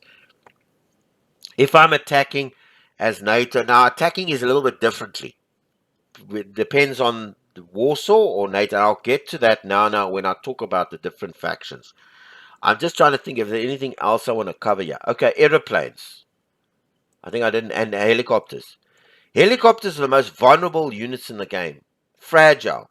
Fragile, fragile, fragile. So you get three types of flying craft. You get the helicopters, you get the helicopter scouts, it's great vision. You get the helicopters like the Apaches and the Lynxes that are the attack helicopters, and then you get fighters, fighter bombers as aircraft. And you get the Wild Weasel, which is the very suited to taking out enemy anti-air. I use my Wild Weasel where I can. If I get Wild Weasel, I don't get it often. And I want to attack his back HQs, because that's where he's usually got, in terms of the Soviets. The Soviets are the ones that carry the real anti-air. The NATO doesn't have a real. They do have these little SAM guys here, and they might have those. I can't remember the names. They do sometimes. They do have it, but your Soviets are the big on the anti-air. They've got Gophers. They've got tank. I can't pronounce it. They've got all these things that travel with their troops. These things are lethal to your helicopters and your aeroplanes. Helicopters very vulnerable. Very vulnerable. What you want to do with your helicopters is also get good lines of sight and try and get his anti-air out. Neutralize his anti-air. If you've got Wild Weasel, then you want to shoot his big problem anti-air. For the Soviets is by his HQs. Those are the long range. You get your Wild Weasel in there, or if you flying helicopters and you start shooting and you try and remember where the X is and then bomb those X's, neutralize those X's. You want to kill his anti-air capability so that your helicopters can do the work. Helicopters are very vulnerable, very vulnerable. Even if a successful artillery strike can knock them out, but they, geez, powerful units like these anti-strikers. Now these anti-strikers aren't worth much points, but geez, if you get them in good line of sight, I mean, I had one in one of the scenarios from the Germans called which I love, is called the Jaguar. That thing's worth every penny in the game if you get it in the right place. If you put that thing in the right place with good lines of sight, all these greens, that thing will knock out hundreds of tanks. I mean, that one game, I had that one, there was that one Jaguar, it knocked out 64 tanks. Now, your tanks can't compare to that because your tank's volume of fire is so low, is much lower. So your tanks don't fire at that rate. So your tanks don't kill as much tanks en masse like these strikers do. But your tanks can take a hammering. These strikers are like the helicopters. You know, one little small artillery shot and they're all dead. They're very vulnerable. You know, if you can keep them healthy and put them in good lines, then you're going to get payback on them. But otherwise, they are just once he figures out where these zones, and the AI goes for these zones. The minute you start deploying these zones and they hit a few hits, you can see artillery's coming down on them. And even in dugout terrain, these things just go boom. They're not, whereas your tanks can take a smashing. You'll put your chieftains in there, even in cover terrain, he'll shoot artillery, and he'll still not destroy any tanks. Your tanks are tough, but these Lynxes aren't, but they don't have the rate of fire. So each unit is capable of different. It reminds me of the helicopters, these guys, because the helicopters are the same. They do the same type of damage, these attack helicopters. But once he gets there and his AAs gets there, his anti-air, he figures out where it is and he starts bombing there, your helicopters are dead, they're gone. Now remember, this game is an orders delays type of game. So you can't, if you put the guys in Doug in there, he moves out of Doug, he's lost that half an hour benefit. And secondly, it takes him about 10-15 minutes to receive the order. By the time you've got him to move, he's put already plastered artillery on there. So once you get your units set, try and keep them there in cover terrain, because to move them means they get in. Like the infantry is terrible with this. You got him on hold there, and he starts plastering. You think, I'm going to get him out now. Let me move him. The minute you give him a move, he gets in his cars, he gets in his vehicles, and then the artillery is still coming down. Now, when he's in his vehicles, he's dead. Each one of these infantry has a vehicle. Like these guys have the warriors. Now, if he's deployed, this is 8 units, like you see there. When you get bombed, he will use a warrior and maybe he'll use a mechanized rifle guy and nothing else. But if he's in his vehicles, that means he's only 4 strong. If he gets bombed while he's in his vehicles traveling, if he loses this vehicle, he loses the infantry guy that's in the vehicle with him as well. Are you with me on that? So you must make sure that your infantry is in place, dug in, and out of their cars. Because and that's the problem here, is if you start bombing and you want to move your infantry, he gets back in his cars. Now his cars are no good for the artillery. These little warriors, I mean, they've got 7 protection. So when he starts bombing there, then you lose the warrior and he's still trying to move. So the game's important that you get your guys into good fire and try and keep them there. Don't move them, even if he fights, because moving them, you lose the dug-in status, and he gets in his cars. He gets in cars, much more vulnerable. And the artillery that he's shooting, he's got enough time to hit you before you've actually moved, because of the delays in the orders. So you just got to watch out for those things. Artillery. The game does a decent job of moving the artillery. I never seldom use the counter battery. There's a counter battery offer. It's got counter battery, right? That means if his artillery is shooting at you, you got a 30%. If you're on counter battery, you got a 30% of striking him back. Yeah, I've used it once or twice. Not really use it a lot, but I've used it once or twice. The game is smart. Usually what happens is when he shoots, he then immediately moves. He gets a move order out of there, and he goes somewhere else. You just got to watch where he's moving. Sometimes they move far away and move out of their their firing range, but he moves immediately. So your artillery is pretty much smart when it comes to that. The other thing with artillery is the direct support. I never use that. I like to just keep my artillery available to all my units all over the place. Direct support just means that he will directly support. You can allocate. If I say direct support the scout, he won't shoot for anybody else. Anybody else. He only shoot when the scout wants him to shoot. So if the scout's over here and he sees areas here and he calls in a support, he gets that as exclusive support. All right, never use that. I've never used that. Never had a reason to. I like my artillery to be free so everybody can use it. Just a few more things I want to cover. That's the ammo, the readiness. Readiness is another thing. It's like ammo. It gets down to a certain amount of readiness, and then you have to try and resupply him or rest him. And he takes 22 readiness an hour to rest. Resupply helps that a lot. The morale as well. When he gets bombed out, he loses his morale. You need to resupply and rest him close to his HQ. Standoff ranges. Now, when you put these guys on screen, any guy on screen, they have a standoff range. That means that they will, anything that gets closer than 3 hexes to that unit, this unit will run away. Okay, that's the standoff range. That's for screen orders. If you put him on hold, there's no. He will sit there and hold as much as he can until he routs or whatever, or he morale drops. Standoff ranges for tanks depends. Like your challenge is 3 X's. So you'll be able to keep shooting until this guy gets to. The problem with screen is he doesn't dig in. That's the problem with screen. Because he doesn't dig in. He's always in covered positions. He's much more vulnerable. You want tanks dug in. You want infantry dug in. So it does give you flexibility. It gives you the ability to move out of the way when he gets too close. But I seldom use it unless he's in the open and I have to put him. Scouts. I forgot to mention scouts. Scouts are so important in this game. One of the most important items. Helicopter scouts and normal scouts. Now each faction has its different scout versions.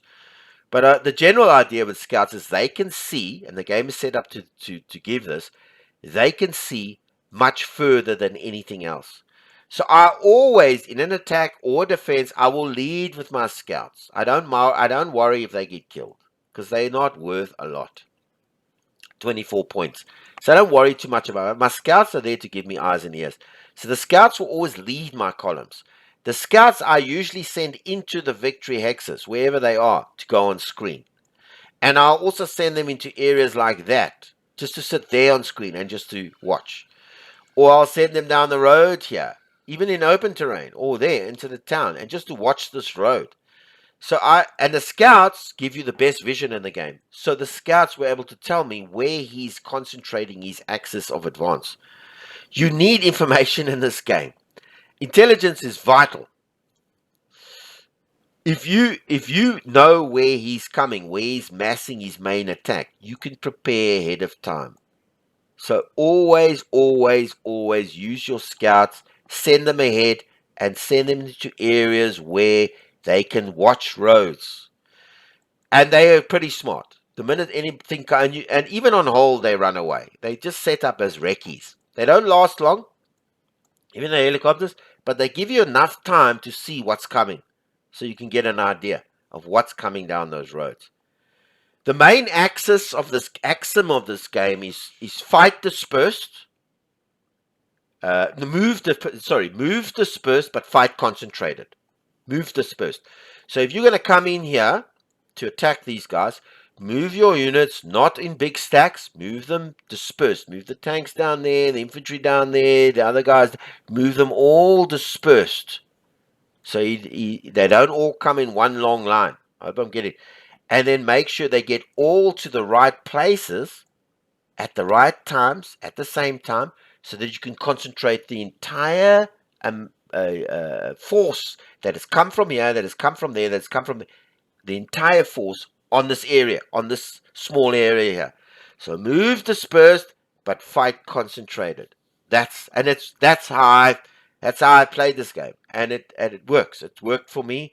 That's been my experience. Um, Unless if I'm defending, I want to get into things, but if I'm attacking, I want to move dispersed and fight concentrated. And that applies to basically both factions, all the factions in the game. All right. I just want to just see if I need to mention anything else here. Yeah, I think I've covered everything. I hope I haven't left anything out.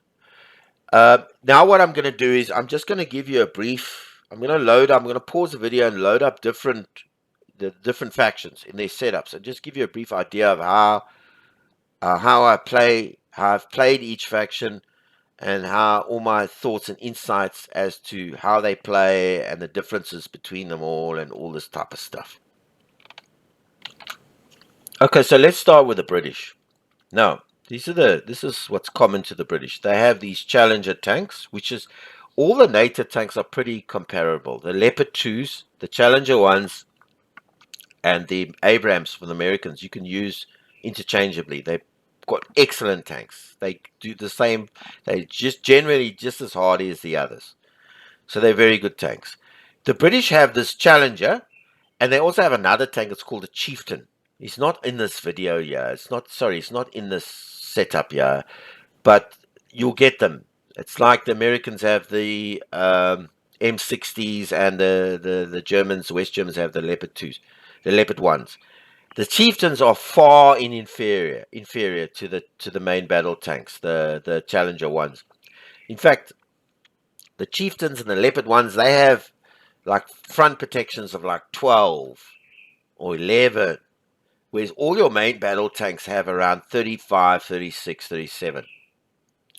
And they have a larger range, and they have more powerful guns, and they have better optics and stuff. So that particularly with the British, they have the Chieftain. Now I use all my NATO, I use the Challengers to go long ranges where they've got the best sight for the longest range. That would be a good area because it covers a lot and there's a lot of green. And even though they're these 50s and 47s, they're still okay. I mean, anything from 60 or 50 up is okay, but even these are still okay. As long as they can see and they've got long ranges, that's important. The Chieftains I will use like I use all the NATO. They will also have sometimes longer ranges, but I mainly will stack them with the infantry in covered terrain because of their shorter ranges, and they give the infantry a little bit of armor support, armor help, to help out. And I always put my infantry on the edges of the towns as fast as possible. Like, for example, this road here, I will put infantry there on hold. And I will put infantry there on hold. I won't put infantry here waiting for him. The reason for that is I want my infantry in covered town terrain, and I want him in the open. I want him coming down here in the open, where he's the most vulnerable to be shot at. If I put infantry closer in there, he's got the ability of being covered in town while I'm shooting him. So I want him at the biggest disadvantage in open terrain, and I want him approaching me while I'm in 70% cover, and he's in 20% cover. Does it make sense? So that's how I look at this, when I'm looking at the scenario for the British and all of them. Now, in terms of British, what's unique is they have these Spartans, and they have there's a striker. That's their version of the self-propelled anti-tank. Just as good as them all, as good as the Americans ones and the West Germans ones. These things, like I said, very important, powerful units, not strong, but covered terrain with long ranges of fire, and I'll stack them with a tank. They have scimitars. Now the British are unique in the whole thing, is that they don't use infantry at all as recons. The Germans have what they call as armored cars as recons. Now, the British use recon tanks. Their recon units there's no infantry in their recon units. They use these recon tanks. They have two types of them. They've got I don't know if it's in this one, they've got this scimitar, and I think they've got a scorpion.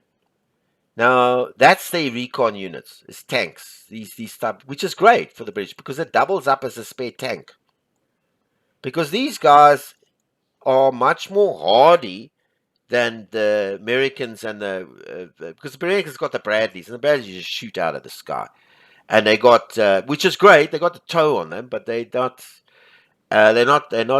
tank capable. And the same with the Germans. They have these armored cars as their recon units, so it's kind of like it can help as a tank. It's not got much protection, but it's got a fair area fire. It's got a bit of AP. So if you need to put them on hold somewhere, as a backup, last backup that you needed a tank, you can use them. They have their infantry is an 8. Let me give you they come in these 8s, these gates, and they have which is unique with them, is they have always this rifle platoon HQ in each infantry. This is the unique thing with the British. The Americans and the Germans don't have this HQ rifle platoon. And they have then mechanized rifle. Whereas your Americans, sometimes they have an 8 and a 10, and they also have a separate, within that, they have a separate ATGM, a tow, a separate infantry unit that's like an anti-tank unit. The British don't have that. And so do the Germans. Germans also tend to have these mechanized rifles. They don't have specialized units like machine guns and whatever. Not often. I haven't seen that. And they have this unique sort of HQ unit that's kind of like, I assume, doubles up as an HQ unit when their HQ unit is killed. So that's the unique thing with the British. They tend to just travel in these sort of things. They have like they sometimes will mix it up. They'll put a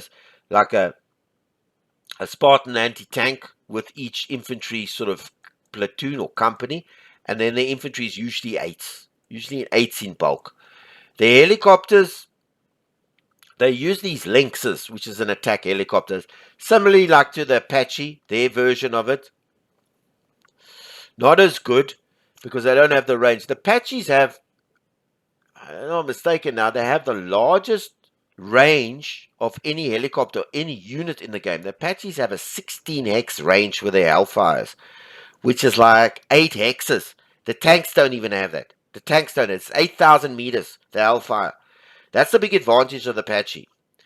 It has much more armament, and it has a longer firing tow weapon. Whereas the British and the Germans don't have that. They have these shorter fire with the helicopters, so they're not as good.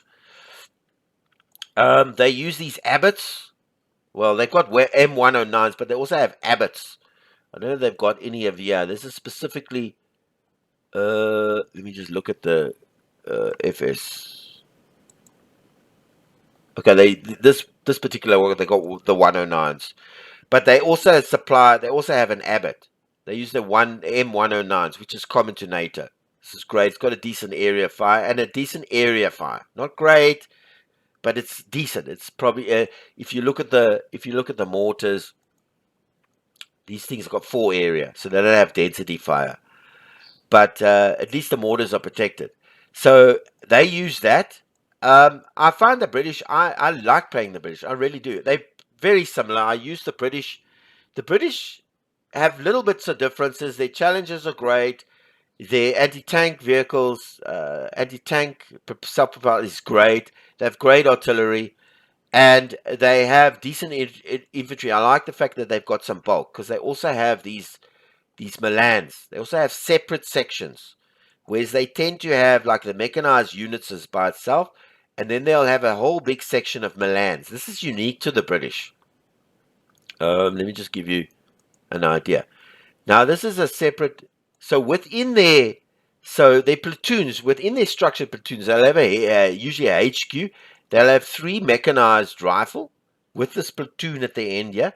And then they'll have a separate section with Milans, whereas your Americans will tend to have a mechanized rifle, machine gun, and an anti-tank section. They'll have it all in one platoon.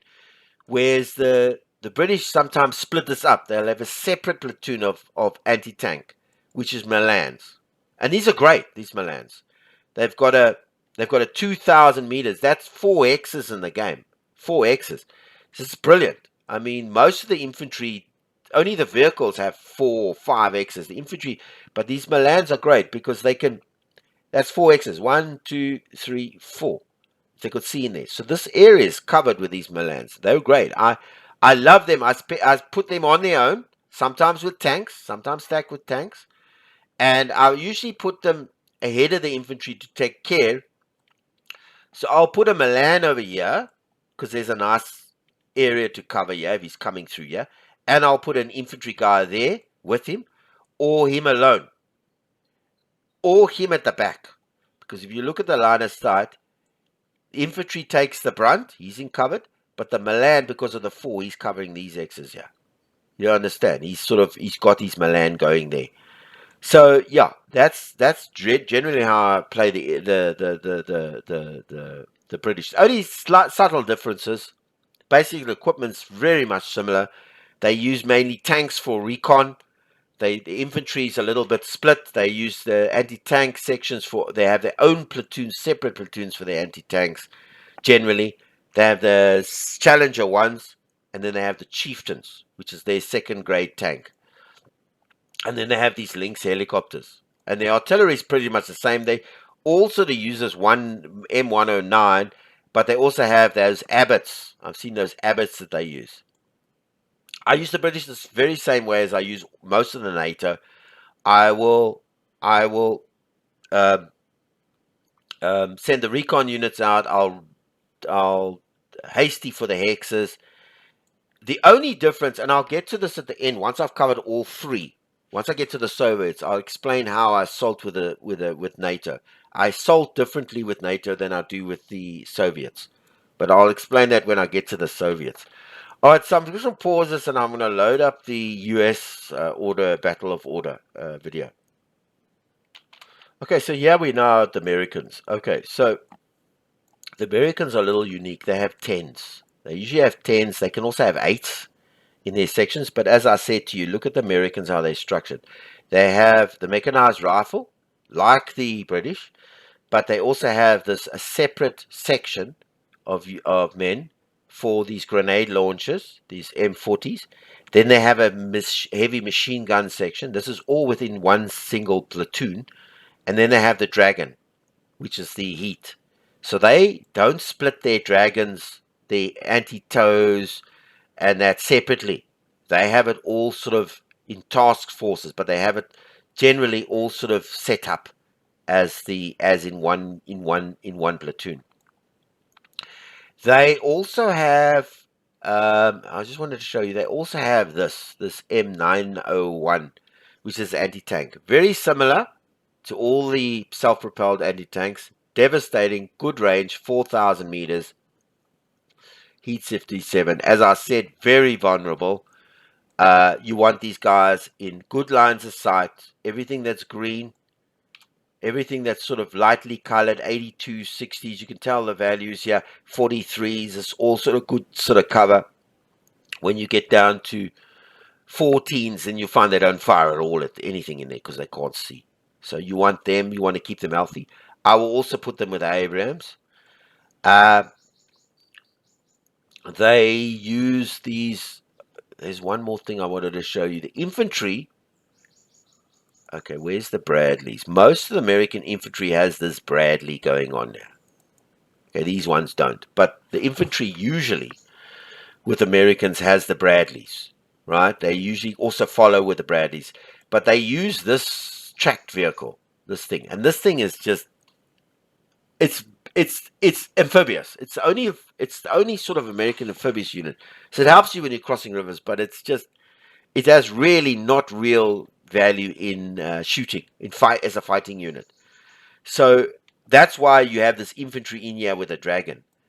But their infantry many times, and I've played this, has Bradleys instead of these. Now Bradleys, let me just get to the Bradleys here. Bradleys are amphibious as well. This is amphibious, but a much better vehicle to travel in. All right, than your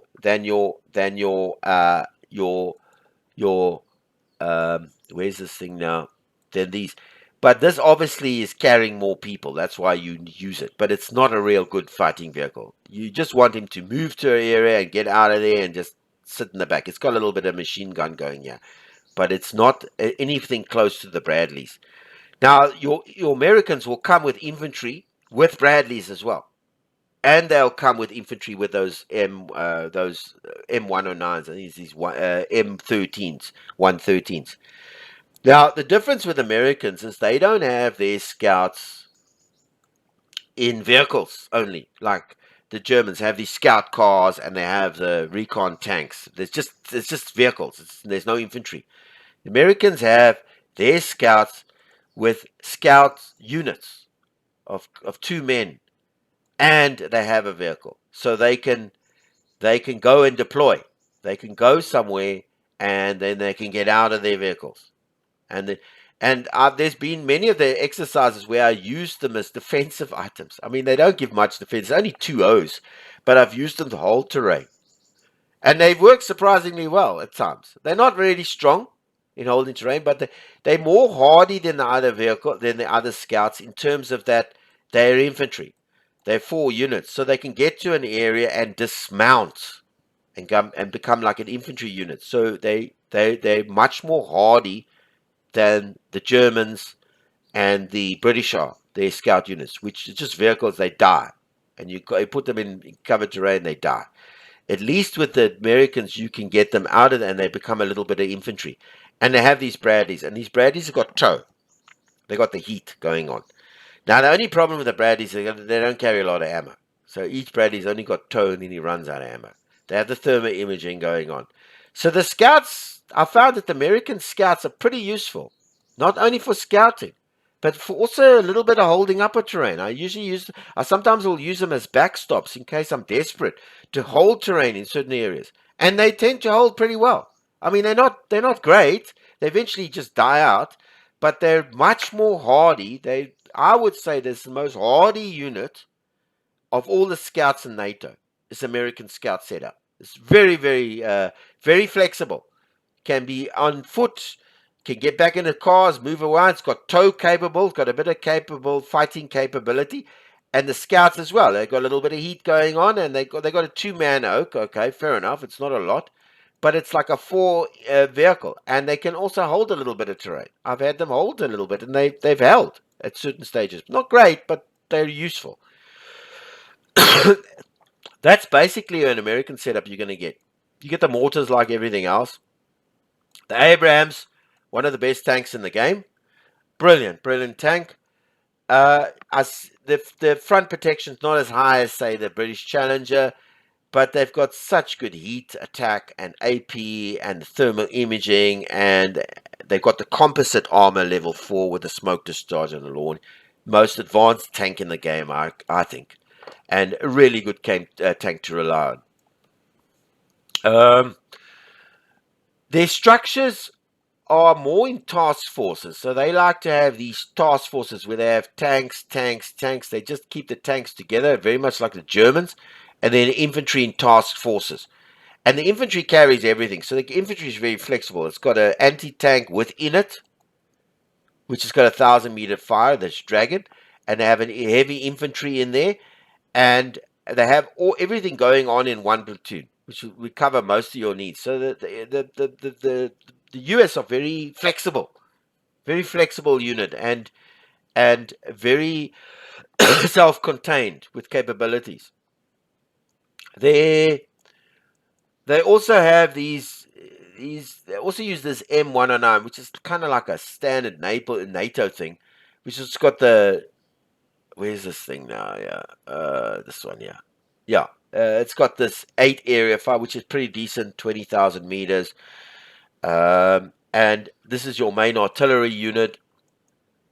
I just want to see and they've got MRLs. Both sides carry sort of MRLs, but you can always look at the MRLs. Now, 21 areas, devastating. The Germans I've played with, their MRLs are very weak. They're like little pea shooters, but the Americans, I'm not sure if I've come across the British MRLs, but the American MRLs and the Soviets, they can gooi. 21 area is huge. This basically means, and I'm not sure if you can saturate with this one. Yeah, there we got it. 7 times fire and saturation. So they can deploy mines, they can screen, and they got improved munitions. Just remember, these all run out, the improved munitions, eh? So you got to be careful with that. So where you shoot that, the saturation fire, if you fire saturation fire there in the open or even in covered terrain, he's got tanks and infantry. That whole hex is cleared out. That's how devastating these MRLs is. The Russians have got the smirches going on, which is that 31, not 21, 31 density fire in the hex. The another thing I think I forgot to mention in the beginning when I was talking about the general capabilities of all the units. The British, the NATO have this deploy mines. I use this all the time. Deploying mines is fantastic in this game, especially defensive scenarios where I want to cover routes. Because a mine or a hindrance delays a unit by 30 minutes. And a mine also destroys some units that are in the X, plus delays him and fixes him in place. So you can shoot artillery and you can shoot at him. So in a defensive scenario, if I'm defending this one, I'm not defending, I'm going in there. I might even use it for these ones, but not necessarily, depending on where the Soviets are. But generally in a defending scenario, I will shoot mines. I will deploy mines on all these covered X's. Now what will happen is the game then, when it starts, it'll shoot a series of mines there, it'll shoot one there, and it'll shoot one there. And this means that if he runs into the mine, some of his units will blow up and he will be stuck there for about 30 minutes. Mines are great. The problem with mines and the problem with smoke is that every time you shoot it, there's a 33% chance you won't get it. It'll run out. And this is what I've had the problem with the game. Smoke especially. You would think they would give the Soviets, the game, the units in the game enough smoke for a mission. Or even mines. But what will happen is he will shoot this mine, then he'll do a 33% check. I think it's 33%. And if he's under 33%, if he doesn't make the 33%, then he runs out of mines. He can't shoot. And he's gone with mines for the whole game. He doesn't get resupplied those mines. It's a one-shot thing. So here again, then he might not shoot that. Or he might still have mines, but he does another check there at 33%. And then he runs out and he doesn't shoot that one. So he always fires the first mine. So when you plan the mines, this is the best way to do it. You see who can shoot mines. These guys usually also can shoot mines, right? So when you deploy mines, I place them like that. And I make sure that my first waypoint is where the most important where I want to put the mine. And then my second waypoint is the second most important place. And my third waypoint is the least most important. And I do it for all of them. I make sure that my first waypoint is the most important place where I want to put the mine. And I do the same with the smoke. Because he will always fire the first mine. He will always fire the first or the first smoke. And then he does the check. Are you with me on that? I hope I'm explaining that. So that's a tip. So when you're shooting these mines like this, make sure you put each one of these sections, make sure the first firing is in the most important place where you want it the most. And then you use your second one for where you want it the second most, and then the third one for where you want it the least. What's so important?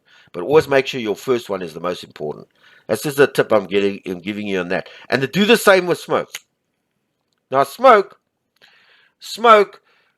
fire on the hex or fire in front of the hex. Now the scenario, the developer's not clear about this. You look at this. They say smoke cuts out, and I've had mixed results with this. If I fire, if I'm on, and I try to use my common sense. If I'm on elevation 2, if I'm on elevation 3, say, and I fire on elevation 2, It doesn't make sense this smoke's going to cover you up there on elevation 2. If I was here and I fired smoke there, then he won't be able to see me behind the smoke. But it's like standing on a canyon and firing smoke at the bottom of the canyon, expecting that smoke you fired to cover you on top of the canyon. Are you getting where I'm getting? How can you expect something on a lower elevation to help cover you on a higher elevation? So I've got mixed results from this.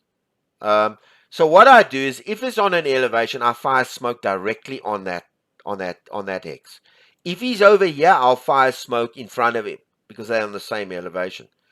Now, with this as assumption, I'm using my common sense. Smoke makes everything inside there blind, covers everything in that hex plus everything behind the hex. So you're with me on that. So when you fire smoke, everything there is covered in smoke. So you can't see through, you can't see any of your units there, and everything behind it is covered in smoke. And I've used that as my general guide when I'm shooting smoke. You'll still find, even though servers can't see through thermal imaging, you'll still find them shooting at you through smoke. So there's probably a percentage modifier there or whatever. But generally, because that's not clear in the manual, and I've never been able to find out how the smoke works. But that's that's the guidelines I follow with it. All right, let's load up the West German setup. Okay, so he has basically a West German. Now, the West Germans come with these small infantry units. They come with just these. Some of them carry these Panzer Grenadier ATMs, but they have Panzer Grenadiers generally, which is their infantry unit. And they also have they'll include sometimes these Panzer Grenadiers, but sometimes they won't. Sometimes it'll be just 3 Panzer Grenadiers. And they usually only come in these little sixes. And they travel in these Marauders. They're very similar to the Bradleys, okay, in a sense. They also have this 2000. They're not as far shooting as the Bradleys, but they also have this heat going on. So the Marauders are very similar to the Bradleys. And then they have the Panzer Grenadiers that got everything in them. And they also have these ATGMs, these heat guys going, a separate unit. Usually sometimes it's just 3 Panzer Grenadiers. Sometimes they'll include but it's usually only in sixes. And I've ever seen the West Germans in 8s and 10s, like the British and Americans. So they don't have much bulk. They also have, and I don't think I got one here. They also have there's the Leopard 2s.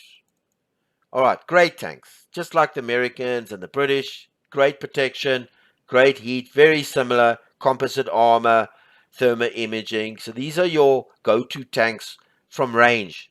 Dug out, dug in, long ranges of fire. That's where you're looking for all these long ranges of fire with those tanks. They also, I don't think I have any other Leopard 1s, but they also have the Leopard 1s. Very poor tanks. Big jump. Big, huge jump from a Leopard 1 to a Leopard 2. The Leopard 1's got something like 12 protection. And they don't fire as far, and they don't have that much clap. So what I do with them, the same I do with the Chieftains, I put the Leopard 1s usually in dug-in terrain, in towns, with the Leopard 1s there, to give the infantry a bit of bulk. That's the only time I stack them with infantry. It's the only time I really stack stuff. And I'll stack the Leopard 2s with the Jaguars, that's the anti-tank unit of the West Germans, with a tank. But generally, as I said in the beginning, none of my stuff is stacked. I won't put 2 infantry units stacked on top of each other. Very seldom, because I'm aware, I'm awake to all the stacking problems that you have when you stack. I try to avoid stacking. They have I don't know if I've got any in this one. They have what they call is what do they call these? They have these MBBs, and they have another one. It's called a something jet or fast jet or something that they use. This is their aircraft. The Americans and the British have those wide weasels, and they also have F-16. Sometimes they use, and tornadoes for the British, and all of that. That's their ground attack guys. These guys use these MBBs, same sort of similar to the Americans and whatever. And they also have a fast jet. I don't know how to pronounce it. I'm not sure, but it's like a something jet that they also use. That's their usually the air.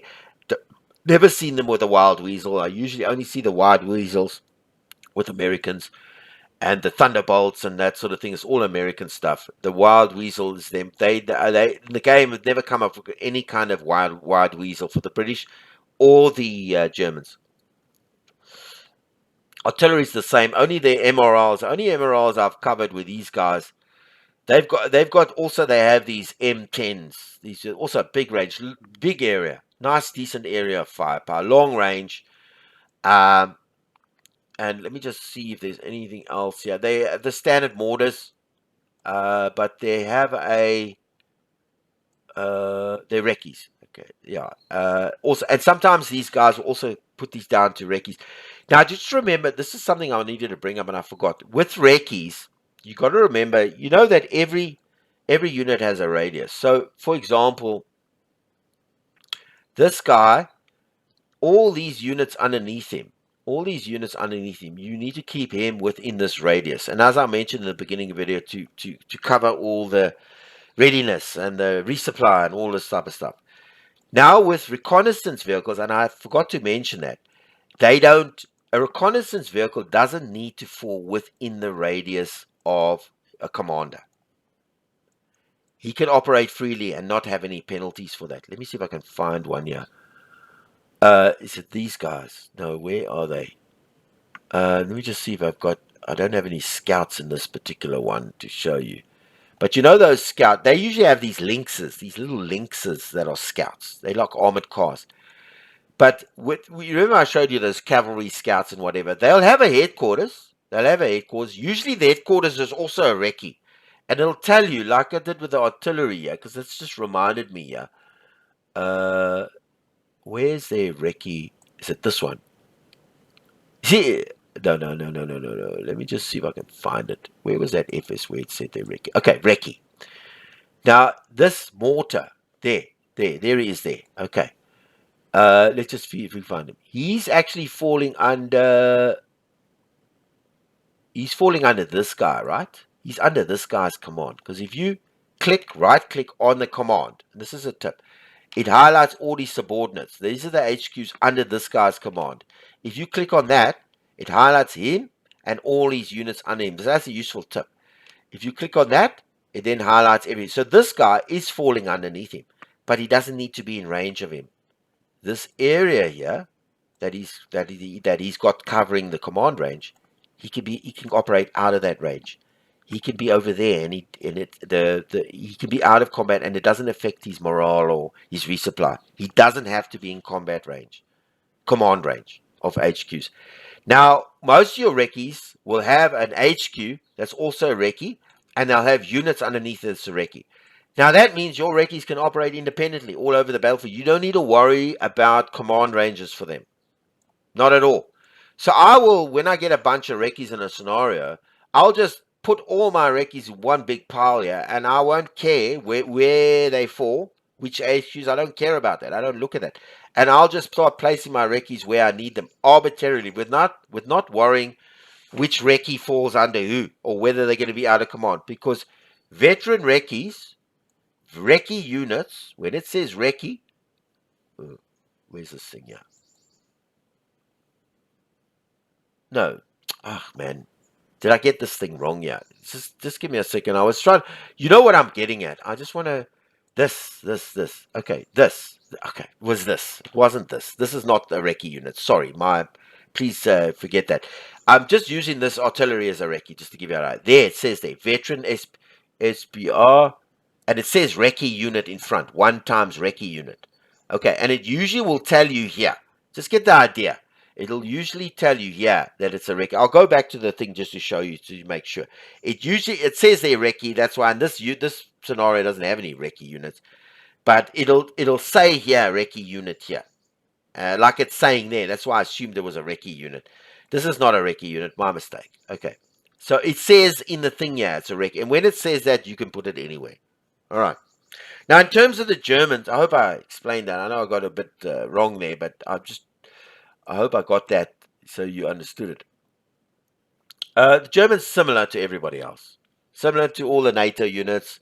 they've got the same types of units. Only their recce sort of differ, their helicopters sort of differ in capabilities, but you use them generally as the same way as you use all NATO units. I'll do the same with the Germans as I did with the British or the Americans.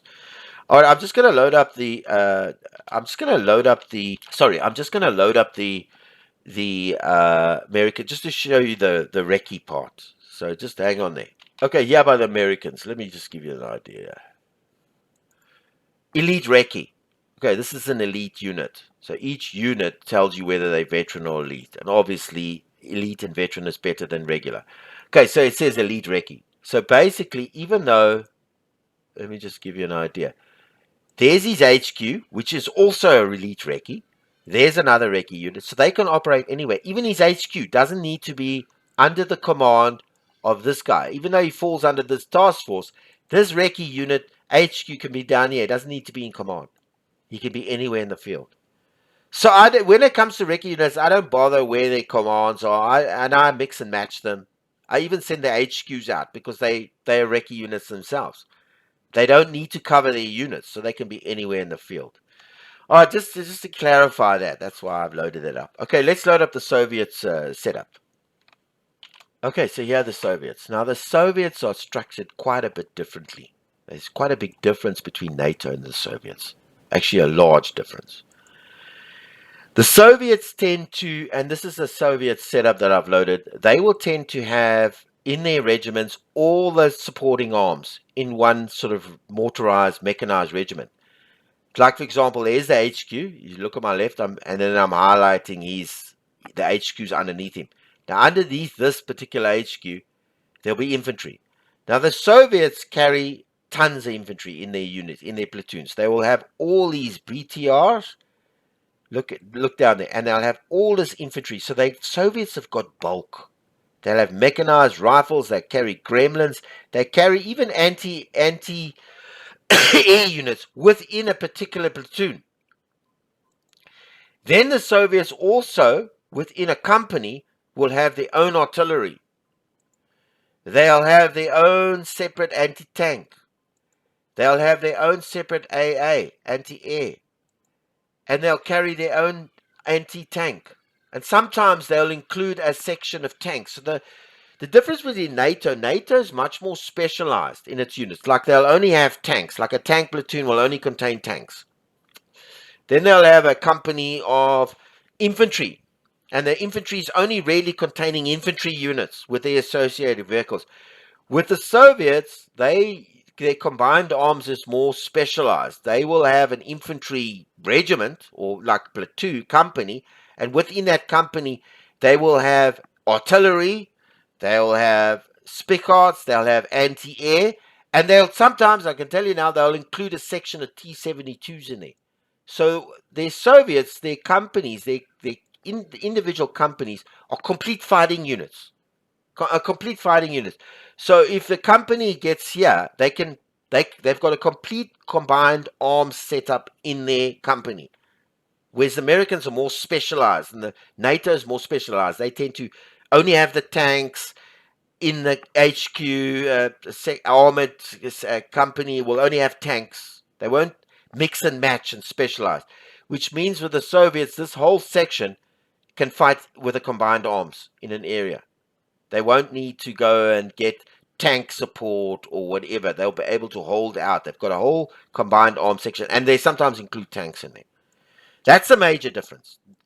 The most important difference is the Soviet infantry has got bulk, which means they can take and hold ground.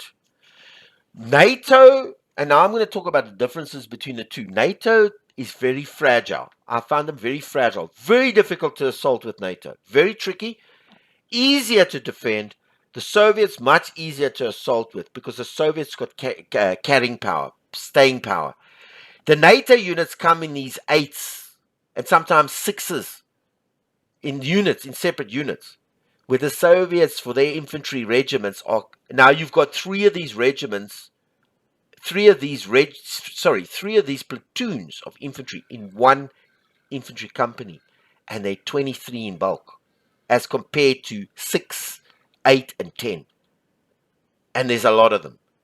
So NATO is very difficult. NATO is very tricky. Easier to defend with NATO, and in fact, quite easy because you've got the long ranges. You can put your tanks in good lines of fire, dug in, covering your infantry and all that. But when it comes to attacking with NATO, it's very tricky because they've got no carrying, no staying power, no carrying ability.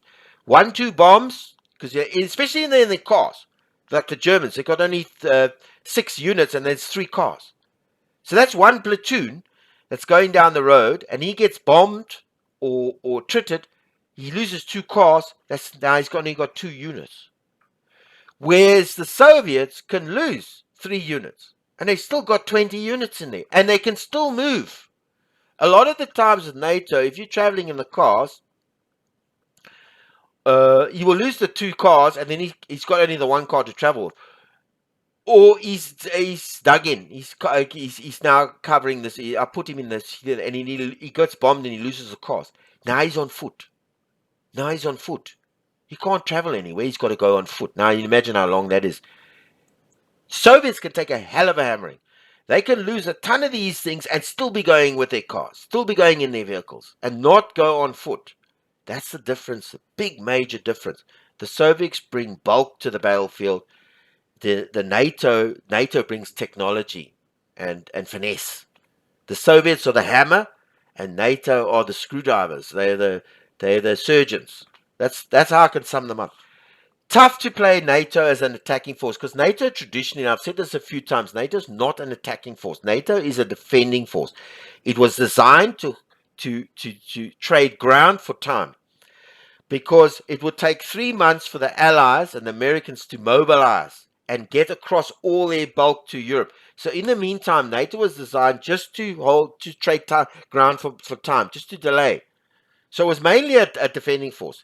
There's no ways that NATO could take on the Soviet assault the Soviet pact. It's just too bulky, too many. It's just overwhelmed. The Soviets overwhelmed them. If there would no ways they'd be able to, as a general force, assault the Soviets without the bulk of the Americans and that having landed in Europe. So they would have to wait. That's why in this game it's tough to attack as the Americans. With the NATO, you have to use every trick in the book to assault. Every trick in the book, because everything's so vulnerable. Your tank platoons come in force. Hey, when these guys come with their tank platoons, they start out at minimum 10 tanks a section. Sometimes 13, sometimes 14 tanks a section. Are you with me on that? They'll have tank platoons of 10 to 13 to 14 tanks at a time. Whereas your NATO's got that 4 tanks and a section. Now you can understand the complexities here. So much easier to defend as NATO because the tanks are really, really good at long range. They'll blow out all those tanks. But the assault as NATO is much harder. And one of the reasons is because in the modern battlefield, and you can see this throughout, you can see it throughout history and whatever, all your technical advantages of your side go out the window when it comes to close range. Your technical advantages are only valid, only work for you from long range. Long range. Anything at close range is a bun fight. And the reason for that is that these tanks at long range will get killed by the Abrams. But once they get right up top the Abrams, they can kill the Abrams and the Leopard 2s as easily as you can kill them, because it's a bun fight, and then it becomes a numbers game. He's got 10, he's got say 15, and you got 4 tanks. You shoot out boom, boom, boom, 4 tanks. He shoots out what? Out of his numbers here of 10 or 15, all your 4 tanks are dead too. And his tanks are worth what? These are the BVs. They're worth. Sorry, where is it now? These are the BVs. Why have I got scouts on there? Let me just give you an idea here. Oh, okay. Why have I got this? Let me give you an idea. I don't know why. It's worth 75 points. Right? Now, your Abrams is 131 points, almost double the size in points value. And then, let me tell you, their Apaches are worth about 200 points. And they're very fragile. The Apaches, you can shoot them out of the sky quick. and they're worth 230. So every time you lose a tank, it's 100. He loses 75 points. He loses half the value. So do you understand where I'm going on this? Close range is not good. So weather, bad weather like this favors the Warsaw Pact. Because when the weather's good, when the weather's bad, you can't see him. You don't have the ranges to shoot him at long range. And if he gets close up to you, his idea is when he gets close to you, then it becomes a gunfight. So bad weather suits the Soviets. And close range fighting. That's why it's difficult to assault with NATO, because you have to get into close range. You've got to get, he's parked off here, he's defending. You've got to bring your units and you've got to take these hexes. You've got to get into close range. And your units, for one, don't carry the bulk, which means he's got these 23 infantries.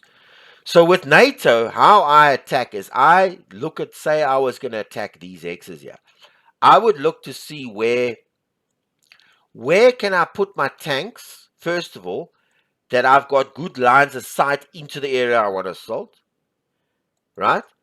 And I'll probably bring my tanks in a little closer as well, like closer to the area.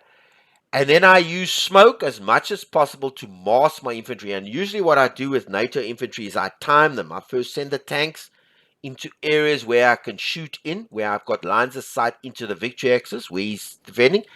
And then I'll delay my infantry by 20 minutes. You see me do this often.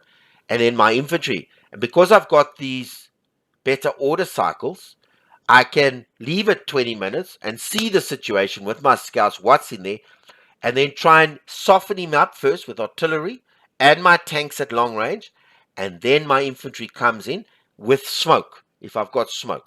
And I'll sometimes also lead with a tank, an Abrams and a Challenger, quite close to a Victory X, that will cover also my infantry coming through. It's much longer, much more tricky to set up an assault with NATO, because they just don't have the bulk, and everything is becoming close range fighting. So with NATO, you've got to trit him as much as possible in the areas where he's defended, bring him down as much as possible, and then go in. But then it's also difficult because the Soviets usually have twice the number of forces on the field. So any fight with the Soviets at close range is a death fight. You're going to lose that fight. You're going to hit him at long range, but you're going to lose it at close range. So with the Soviets, when I defend very similar to NATO. Very similar. I'll put my T-80s in areas where I can shoot, and lines of sight, and areas blocking roads. I'll try and put my tanks with it, because they also got good lines of sight, and that works perfect. And I'll put my infantry dug into these areas, dug in. And I usually don't stack these 23s. You don't want to stack because there's a limit. See, I can't stack that because the limit is 35. So they've got enough bulk. So I will put my infantry just like NATO. So defensively, I will play the Soviets very much the same as I'll play NATO. But it's just an attack, I play them different. So with the NATO one, I will spend a lot more time trying to trit him down first with artillery and getting my tanks into lines of fire that I can see these X's, and then move my infantry delayed in there, covered by smoke. That's how I'll play with NATO. With the Soviets, more like a hammer. Soviets, I will lead with the tanks. I don't ever put... The reason I don't put Soviets like into areas where I can shoot in like I do with NATO is because the Soviets aren't as good at long range shooting as the Americans, as the NATO are. So they're going to be outshot. They're going to be out-tritted.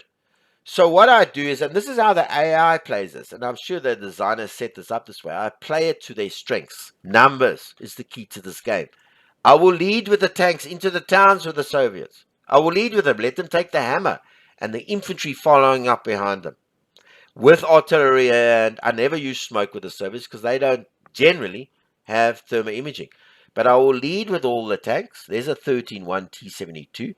And I will lead with the tanks and the infantry behind them. And remember something, because I got a 28 cycle, I've got to try and make the plan, the best as possible plan as I can now.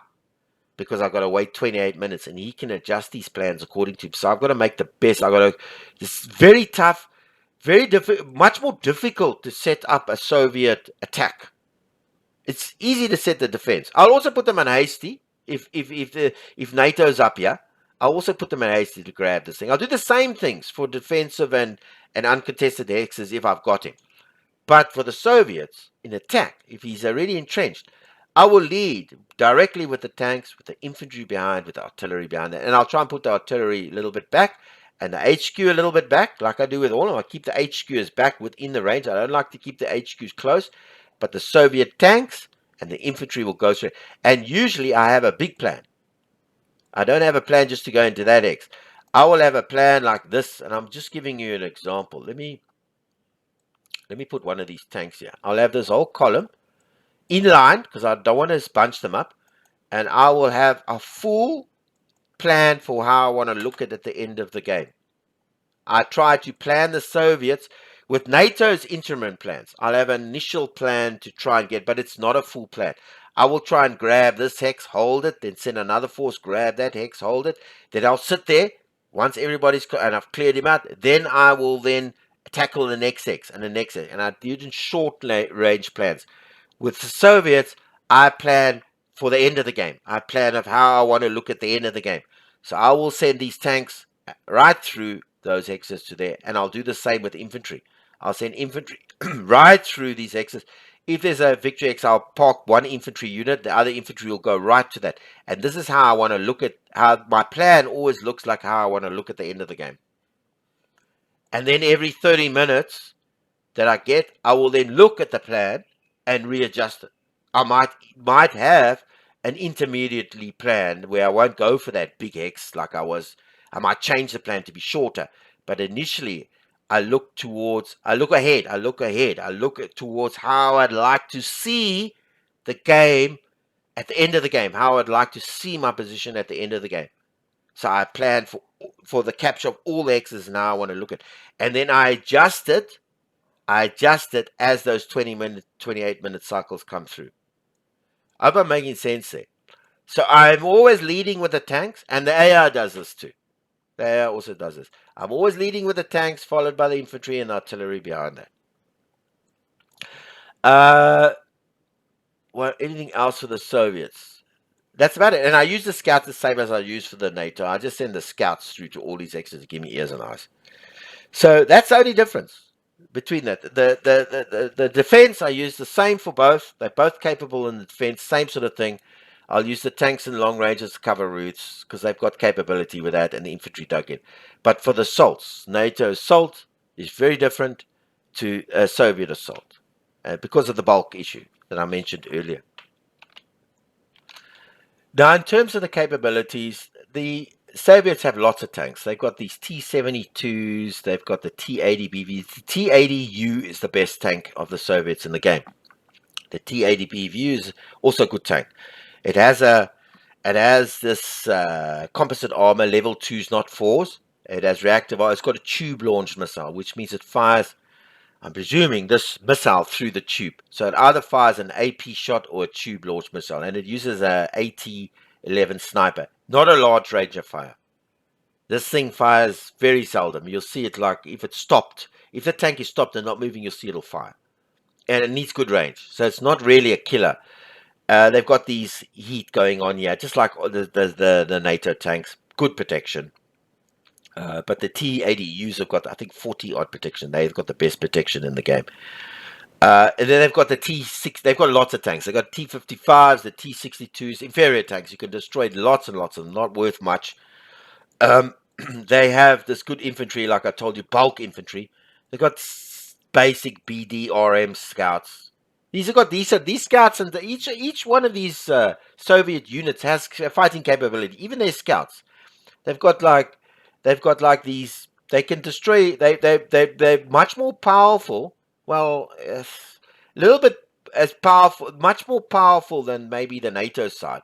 But because I mean, they've got lots of little things going to help them out here. Artillery, Soviet artillery has got to be the most powerful in the game. The longest ranges are the most powerful. If you look at, that's an 11 area. I mean, if you look at the American M109 that I showed you, that was an 8 area, I think. Or might have been close to 11. But they generally have the biggest artillery in the game and the most numerous. And they've got the best MRLs in the gun. They've got that Schmerz. It's not available here. That thing has got a 31 area fire. That's density of cover. They usually have, and each one of their units as well is also carrying these little Vaslaks. It's got 4 areas. Not great, but they're carrying them. And they have the best anti-air in the game as well.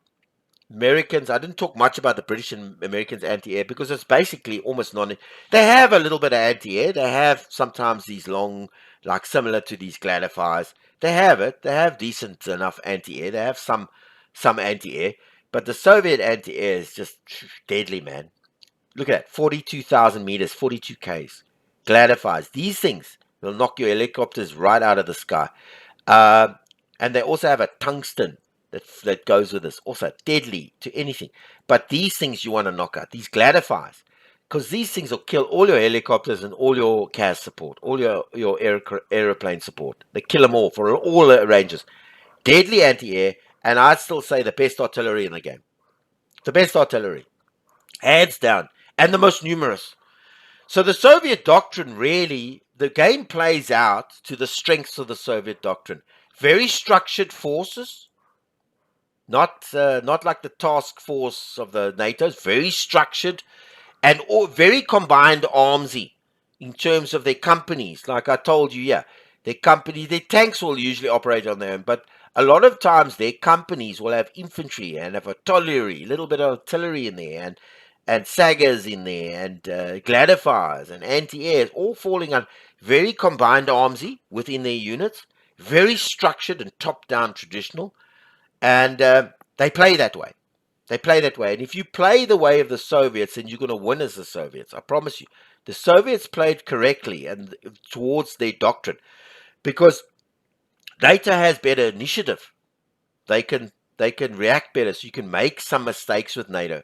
With the Soviets, you don't have that ability. You must try and get everything right at one time. But their strengths in terms of numbers, following with the tanks, and the AI does this. So structured forces. The Soviets are like a hammer. They're like a hammer. Yeah. There's I think Stalin. He came up with this quote, and he's from Soviet Russia. He said, "There's a certain quality in quantity," and that's how the Soviets played it in World War II, and that's how they play it now. There's a certain quality in quantity. What that means is quality goes out of the war, out the wall. Quality goes out the window when you have enough quantity to take care of it.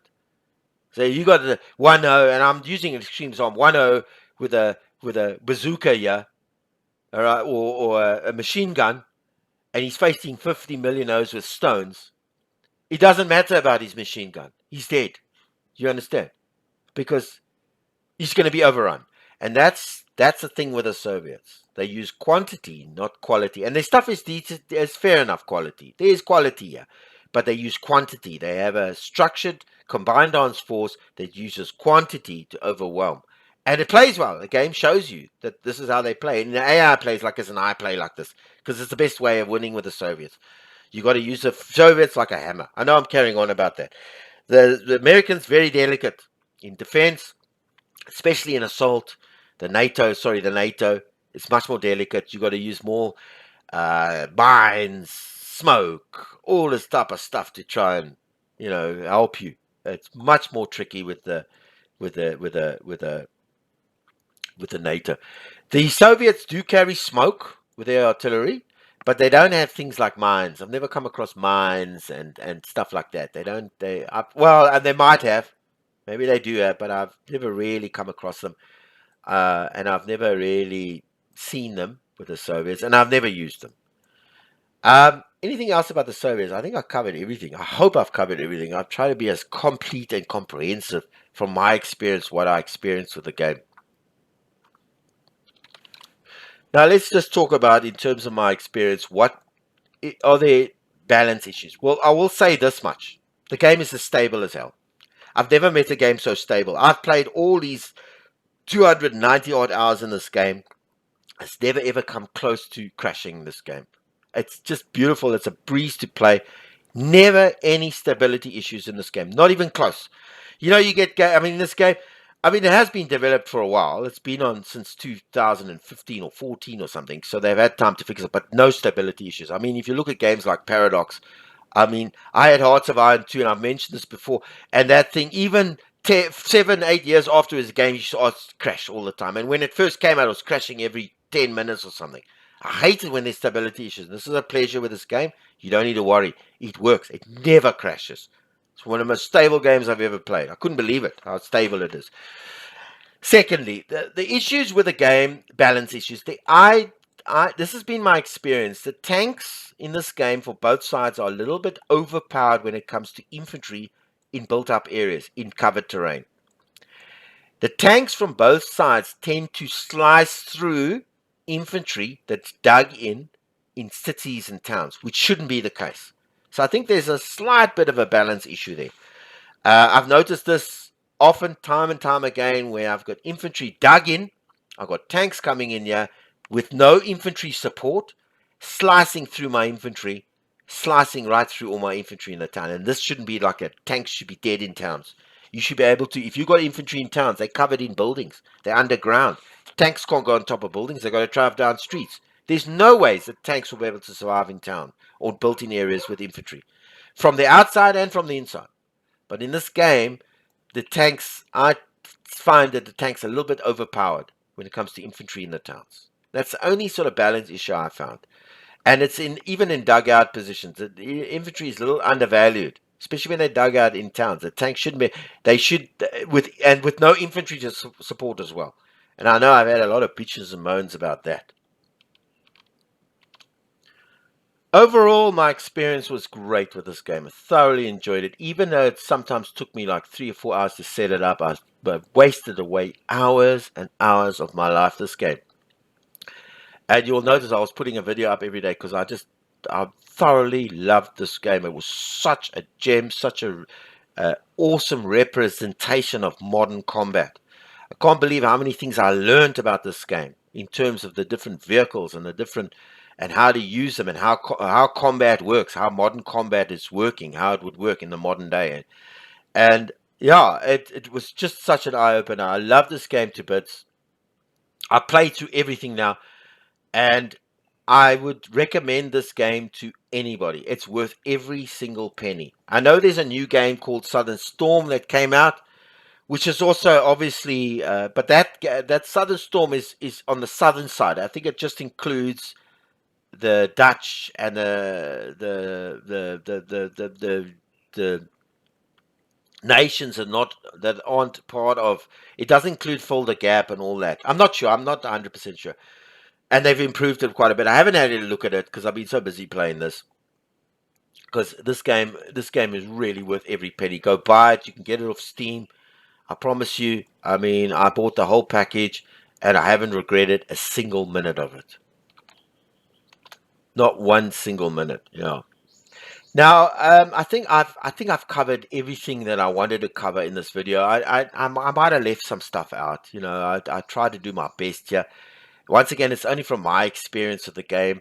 I know I didn't cover everything and how the mechanics of the waybills and waypoints work and whatever. You could look at my overview. That was in the beginning. But yeah, I hope I've covered everything that I can. If there's something I missed out, I can't think of anything else. And yeah, once again, go buy the game. It's awesome. Yeah, I know there's going to be things that I probably left out. I know that because I try to think of everything that I needed to cover. I even made notes here on the weapon systems and everything, and I covered most of my notes. But I know there's probably stuff I'm going to have left out.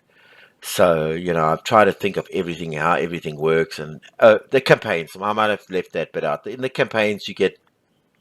I think I've got a thing. Let me just load up a campaign so you can see it. Okay, so I've just loaded up one of my school teacher campaigns, like the third one, I think it is. So in the campaign, when you start a campaign, it starts out normal, like a normal scenario setup. This screen doesn't come up, and you set it up and you play it like a normal scenario. When you finish the campaign and you play the next scenario, it comes up with this refit rebuild screen.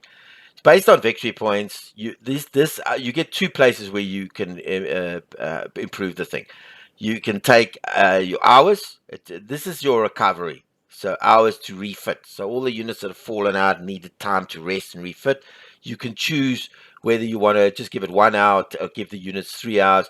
And then based on your victory points in the campaign, it allows you so many victory points you can spend to rebuild all the replacements that you've lost, all the tanks that have been shot and killed. You can use victory points to replace those. And sometimes it doesn't give you the enough victory points to recover everything. That's how the campaign works. So you just basically uh, would set how many victory points you want to give, and then you also in each campaign you get non-core units that helps you out in the campaign. It'll give you, and it varies every time for the scenario. Sometimes they give you Panzer Grenadiers, sometimes they give you tanks, and then with this force that you've selected. For example, I'll select, let me just give you an idea. So that you're just giving up victory points really 1, 3, 6, 3. Now it says each time you start a campaign, the next scenario, it gives you have 1,800, depending on what success you got in the previous one. And they'll tell you have remaining 8% requires, the ones that have fallen out or shot out requires that amount. So you sacrifice your victory points that you've earned to recover your units and to rest them. And it tells you how many points you have now and how many you'll have when the scenario starts. And you commit them, and then it just does it all. You can't pick or choose. Let me give you an idea. And then you get the screen where it's got the scenario. Similar, exact same similar as the scenarios, individual scenarios. And then you just set it up and you fight it like a normal scenario. And it goes from scenario to scenario. And your core units you carry over. I haven't noticed that the core units get better because most of the scenarios you start with veteran units or elite tank units. So I haven't seen them increase in quality. And you have a nice campaign screen here. Campaign history, which chronicles the entire everything that's happened in the campaign. How many tanks you lost, what victory points you got, what were your losses, what was the evaluation, everything of all the scenarios, and it follows your scenario, your campaign to the end. Really cool. And then you got the same situation here with the victory points for that particular scenario, what you need to. So you treat it but with the campaign, you need to just take more care of your units because they carry over. And sometimes you don't get enough victory points available to replace everything. So I had that a little bit in the Wolf campaign. So you just got to watch that. Otherwise, it's pretty straightforward. Yeah. All right, let's just go back to the main. I think I've covered everything right now. I don't think I've left. Well, I probably left some stuff out. As I said, this is like my complete guide. I've tried to be as complete as I can. There's probably stuff I've left out. If you have anything that you've left out, you can ask me. Just leave it in the comments and suggestions. And remember, this is from my experience. I can't comment on anybody else's experience with the game. I can't comment on what the developers intended to do. It's just basically based on my experience and because I lost a few scenarios, if you see that, and I played them from scratch. I'd never played these scenarios before. It wasn't like I'd played them and then I just replayed them for the video. All my videos are unscripted. I play them like for the first time that I've played them. So each one of those scenarios is a first time for me. And I basically got better at the game towards the end. You see, in the beginning, I lost a good couple and I didn't get always great successes because I was learning the game. But at the end of the last video, I think I'm not sure it was 88 videos, if I'm not mistaken. 88 videos. You see, I was pretty competent at the game because I kind of knew what the AI would do and how the Soviets would, and I kind of knew the weapon system. So based on my experience, this is what this guide has been based on. All right, I think that's it. Thanks for watching. Really enjoyed this game. Go buy it. It's worth every cent. And please like this video. Yeah, please subscribe. Sean from Combat Simulations. Please subscribe to my channel. It's free. And also leave comments, suggestions, and watch my videos and like my videos. It helps me a lot. All right, until our next video. Good day on you.